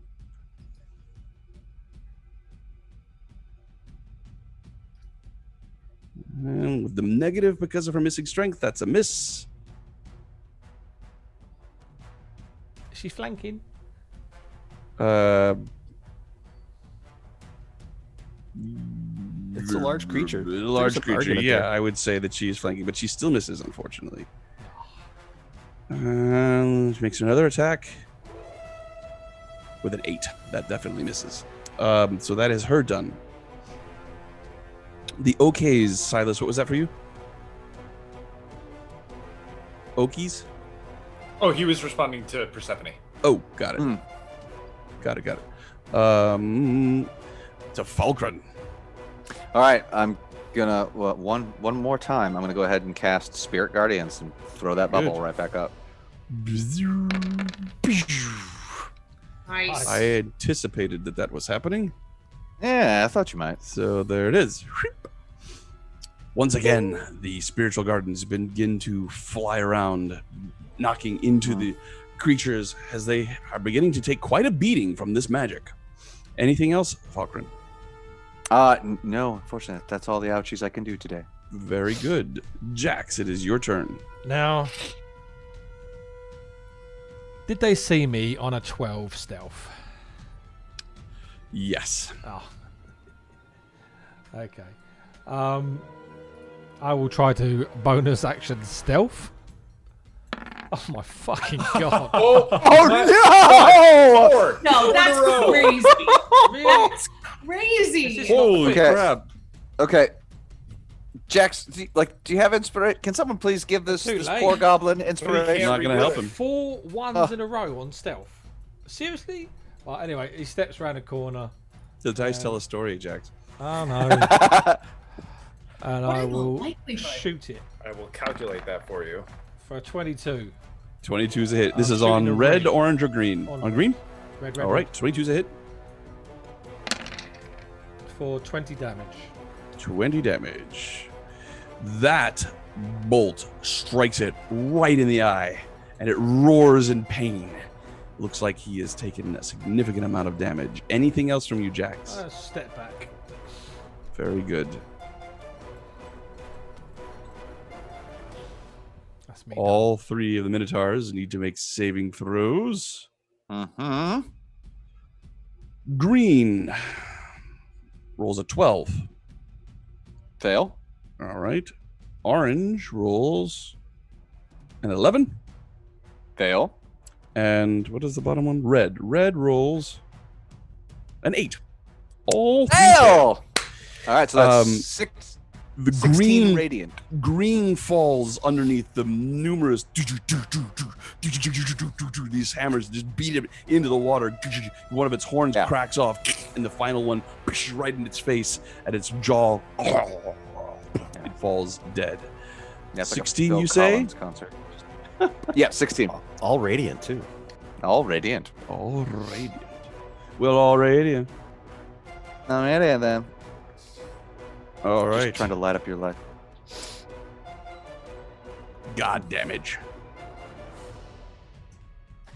All right. God damage. That's what I was thinking. Right? That's what I thought he was going for. That's what I thought you were going for. I was like, That's funny. God damage. God damage. That's funny. I like that. That is a funny joke. That's going in the war cries. Okay, good. Yeah. All right. The remaining two are trying to knock away these spiritual guardians, and they part it for just long enough to see you, and they both bring their axes down on you on the same time. Falkrunn always stepping into danger's way. No, that's Before you- role playing. before That's you role roll. playing. That Before you roll. 9 with max Fail. damage rolled. That was a 25. And the other one rolls natural 20. There it is. There it is. Ain't a game that goes by that Sean doesn't roll a nat 20 on me for damage. All right. Jesus. All right. It's a lot. It's 30. That's- 30 points oh. of slashing. Oh, God, can I even... I don't think I can... Nope. Mother of God. All right. I drop So you unconscious. dodge out of the way of one. It splashes into the water next to you, and it leans heavily on it, barely able to lift it back up. The other one, however, right on the back of your neck, and you drop like a stone face down in the water. He's just an agent of your god. Am I the only one besides Falkrunn that can heal? Persephone. Yep. Um, No. Where are we? Isn't there a fight going on? Did you get it off him? Oh, I know it's my sword. I was like, who's talking? Oh, I was like...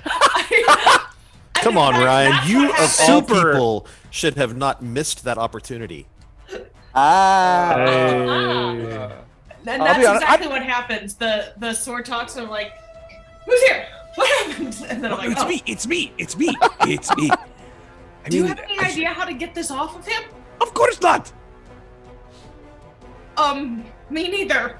And I look up. I look up to see if the eye followed him. If the eye followed him, Like the eye on the ceiling of that The was portal. like the portal the eye. portal. No, the portal is still in the room with all of you. Okay. I'm. No. I'm gonna start dragging him, and my goal is to get him to here. Very good. So how I'm sure I can't go very far. You can only move at half your speed. All right. So 5, 10, 15.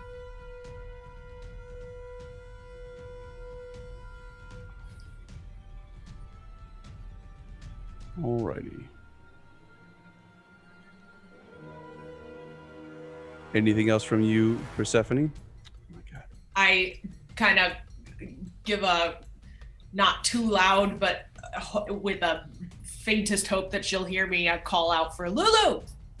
Okay. Then I'm done. Bursting out of invisibility is one of the creatures that you saw in the basement of Lilizir's Elixirs, just waiting for someone to be off by themselves. Dang it. It appears out of nowhere. You say Lulu and turn back, and there's this snarling face right in front of you as it uses its scare ability on you.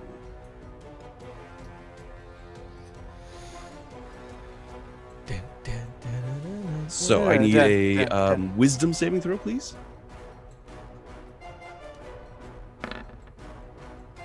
13. 13 is enough.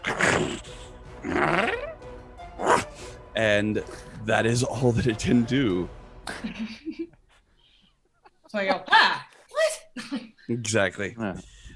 Anything else from you, creature? Okay. We will move on to Locke Beauregard. Steps up and shoots again. Wait a minute. Just before I do that, let me double check something. Oh, Dwarven woman! Oh, come on, D&D Beyond. Don't be like that. Oh, you've got inspiration, remember? Oh yeah, no, I'm hoping I can use that on my death rolls. Oh. So Well, you also have Any D20. inspiration. Yeah, any D20 roll. and that's what I was hoping for. All right, now I'm back into roll 20 and Locke. Does Locke have healing word? Let's find out.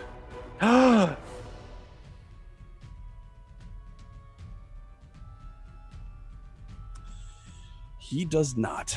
Oh. Does he have healing? However. Oh, However. What a catastrophe. Just for that, you get nothing. You asked for it. Vamp for me, folks, while I do justice to this character. This is the I was first up- time I've ever split the party. So And look what happened. I've done it before. Oh, dude. huh? Pretty sure I'm gonna die.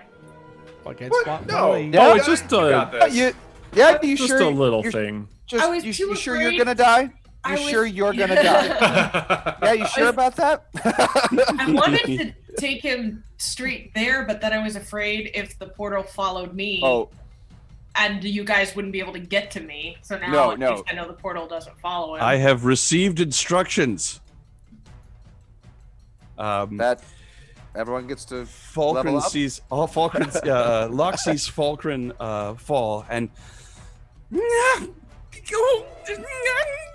he jumps over the corpses and water. I hate the water. He goes over and he runs between the legs of the minotaurs, and he reaches out with both hands and grabs Falkrunn's head that's face down in the water, and he pulls her onto her back and goes, "Wake up!" And there's a glow that appears between his paws, and he casts Cure Wounds upon you. Oh. At 7th level. At 7th level. No, at 3rd level. Oh. Okay. You are healed for Oh! 23 points. Holy smokes. That's one more hit. You'll be alright. Well, Yeah, right. And Locke is there. Oh, this is very bad. And he covers his head. That is Locke done. Isla Mizonre. Iselin sees Typhon coming to her looking terrible, and she says really quickly, "Are you okay?" Fine, finish it. She's gonna hide back behind the wall for the bonus action, which stealth at 9, so that doesn't help. And then we'll attack with her flaming short bow at red 12. All right. One moment, please. Sure. 12 is not enough, I'm afraid. Yeah. That's it. Sorry, guys. All right, that will bring us to Typhon. Mr. Imp will come flutter and I'll say, I told you not to worry about me. And he will reach out and cast Chill Touch at the red Minotaur. 25 to hit. 25 is a hit. For 7 points of 7 points. Necrotic energy rips across this Minotaur. It pours in and out of the wound that's already sustained, and you see black tendrils going up around its throat and pouring out of its mouth. But as it roars in pain and anguish, it is still standing. Okay. Anything else? Nope, that's it. All right, that will bring us to Silas.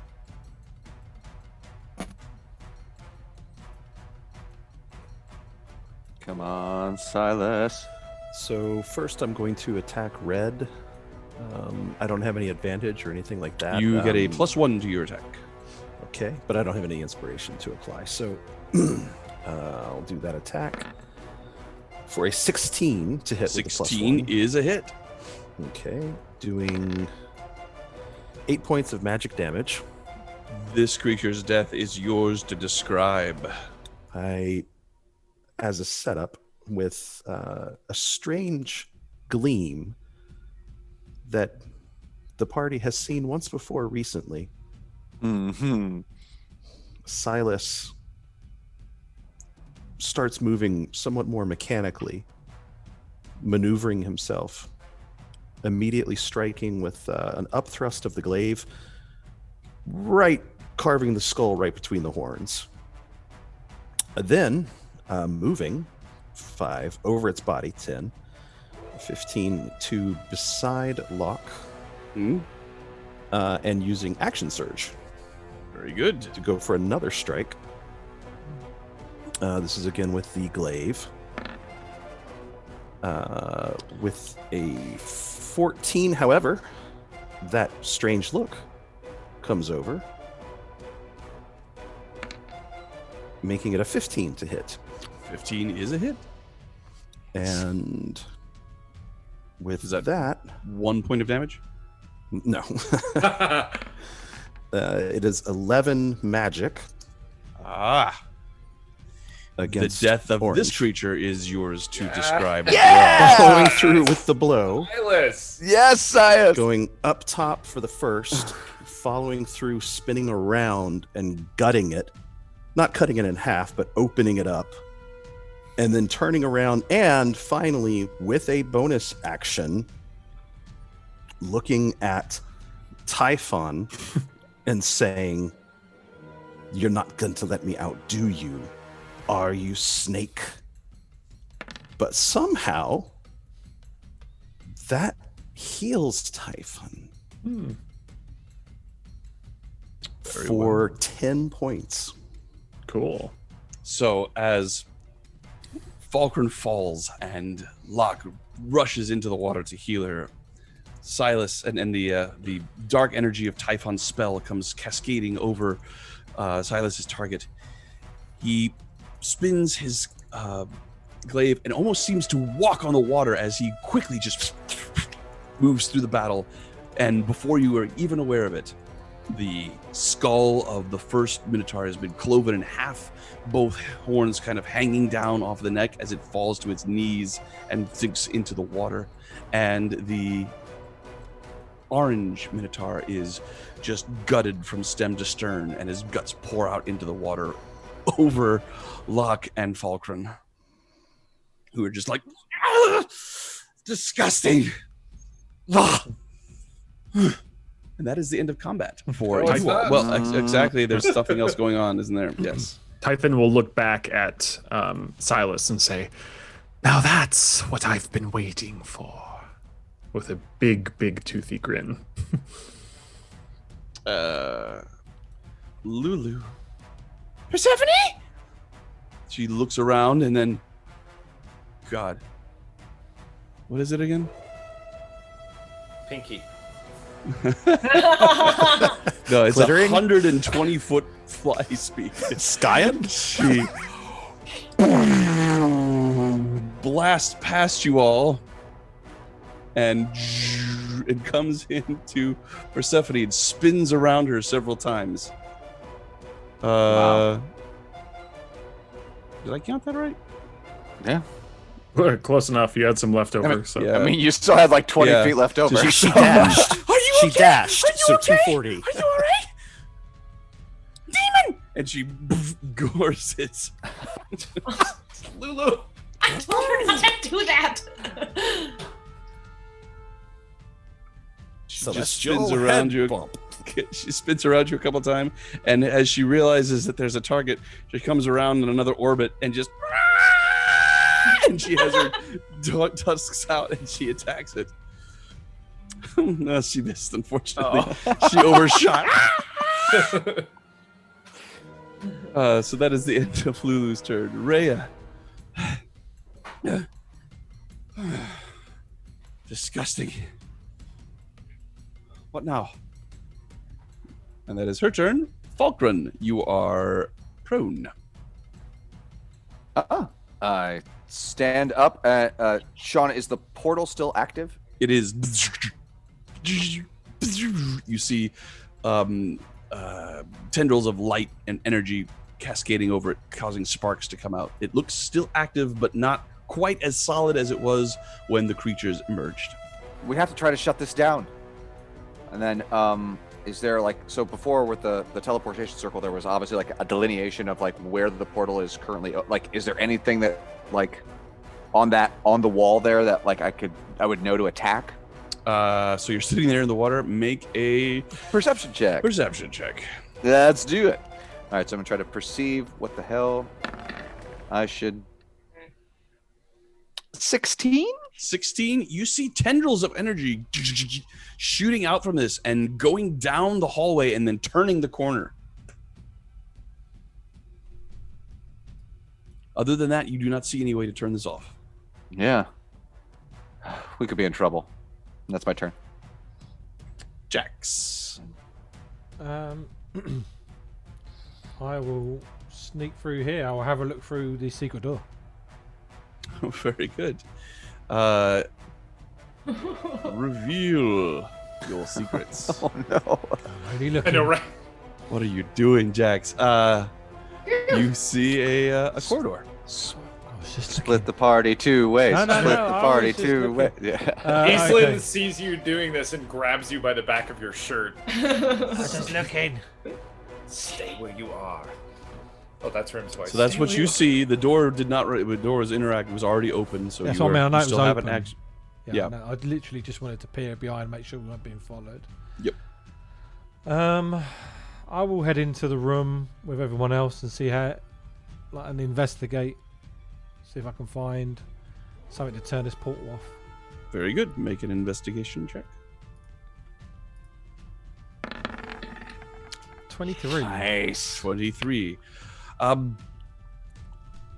From what you can see, this portal does not seem to be linked to anything physical in this room. There are no pillars, there are no buttons, there's nothing that is actually causing it to stay here. It just is here. But you also notice that the light, it's not casting, it's not, the lightning bizarrely isn't casting any light. It's just moving silently above you all, going over everyone's head and then turning, following the direction that Persephone went. Okay, that's. Well, I'm guessing. Did that's you probably assume that she went? I everything guess you I've have no done. idea where she went. I will bonus action and dash back to where I was then. Very well. That's the end of Jax. All the Minotaurs are dead. Persephone. Minotaur, tiny Minotaur. I attack that little bugger in front of me. Excellent. Yeah. Use the sword. Yes, I shall. Use the dagger. That is a hit. 20, dirty 20 That is a hit. for 10 piercing. Talk to me. How does it go? Oh, is he done? He's done. So he says, use the sword, and I go, all right. And just with the flick of a wrist, nothing, it just like right through the mouth of the imp. Very nice. That was great. And it is dead.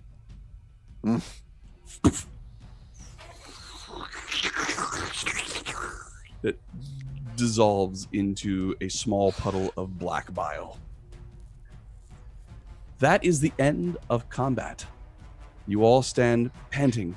Persephone, finally in the presence of her long-lost relative, who is in obvious agony as these two warring personalities are breaking his mind. The rest of you stand in a room filled with the smell of blood, bile, and slowly dissolving demon corpses. Combat Everybody is over. Chase after the polyphont. Yes, I would say that everybody follows after the Holophant in. Not, I was gonna send her their back turn. to get you. So Right. Do I need another acrobatics check off of that staircase? Since you've accomplished it once, I will say not necessary. Okay. Even if you were to roll a 1, I don't think you would roll low enough to cause any problems. You all make your way back to this meditation chamber. And now that it's been pointed out to you, you can see these dark tendrils of lightning-like energy snaking away from the portal and striking the helmet.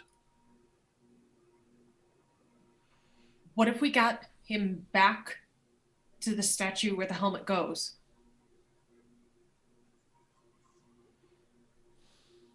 I still think Perhaps. we need to remove it somehow. We have to.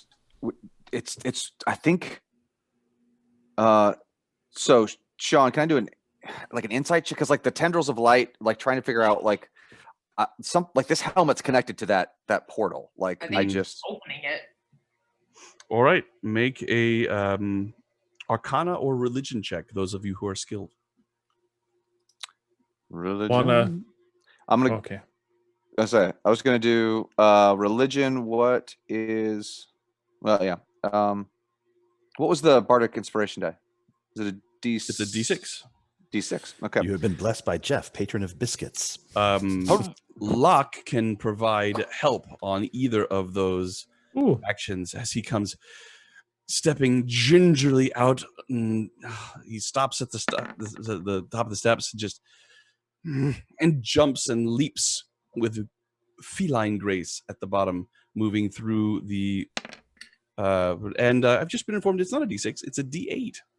Oh, well. So roll then that again. I'll roll a D8. Rico is It's a in my date. ear, trying to make sure that I don't ruin things for this. Hey, so that's a 6. 19. And then. 19 is enough. Locke sort of says, interesting.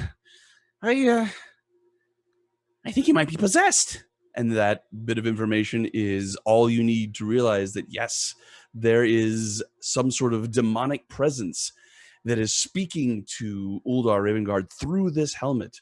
But at the same time, there is a celestial presence also speaking to him, and he is split between the two. Does this possession mean that a simple dispel magic will not be sufficient? What did you roll on your Arcana check? I hadn't yet. I was going to ask him for help if he could assist my skill check. Let me think about that. Well, powerful, very powerful magic at play. Then roll. How's a 25? Yeah. 25 is enough. Thank you for that. That's very helpful. Well, it was helpful in that you know that nobody here possesses the power to undo what is going on in Uldar Ravengard's mind. I think they will require a ritual of significant length and power in order to safely remove this helm. I do believe we have met someone who specialized in possessions. Typhon is absolutely correct. And with that bit of cryptic knowledge, we will end our session for this evening.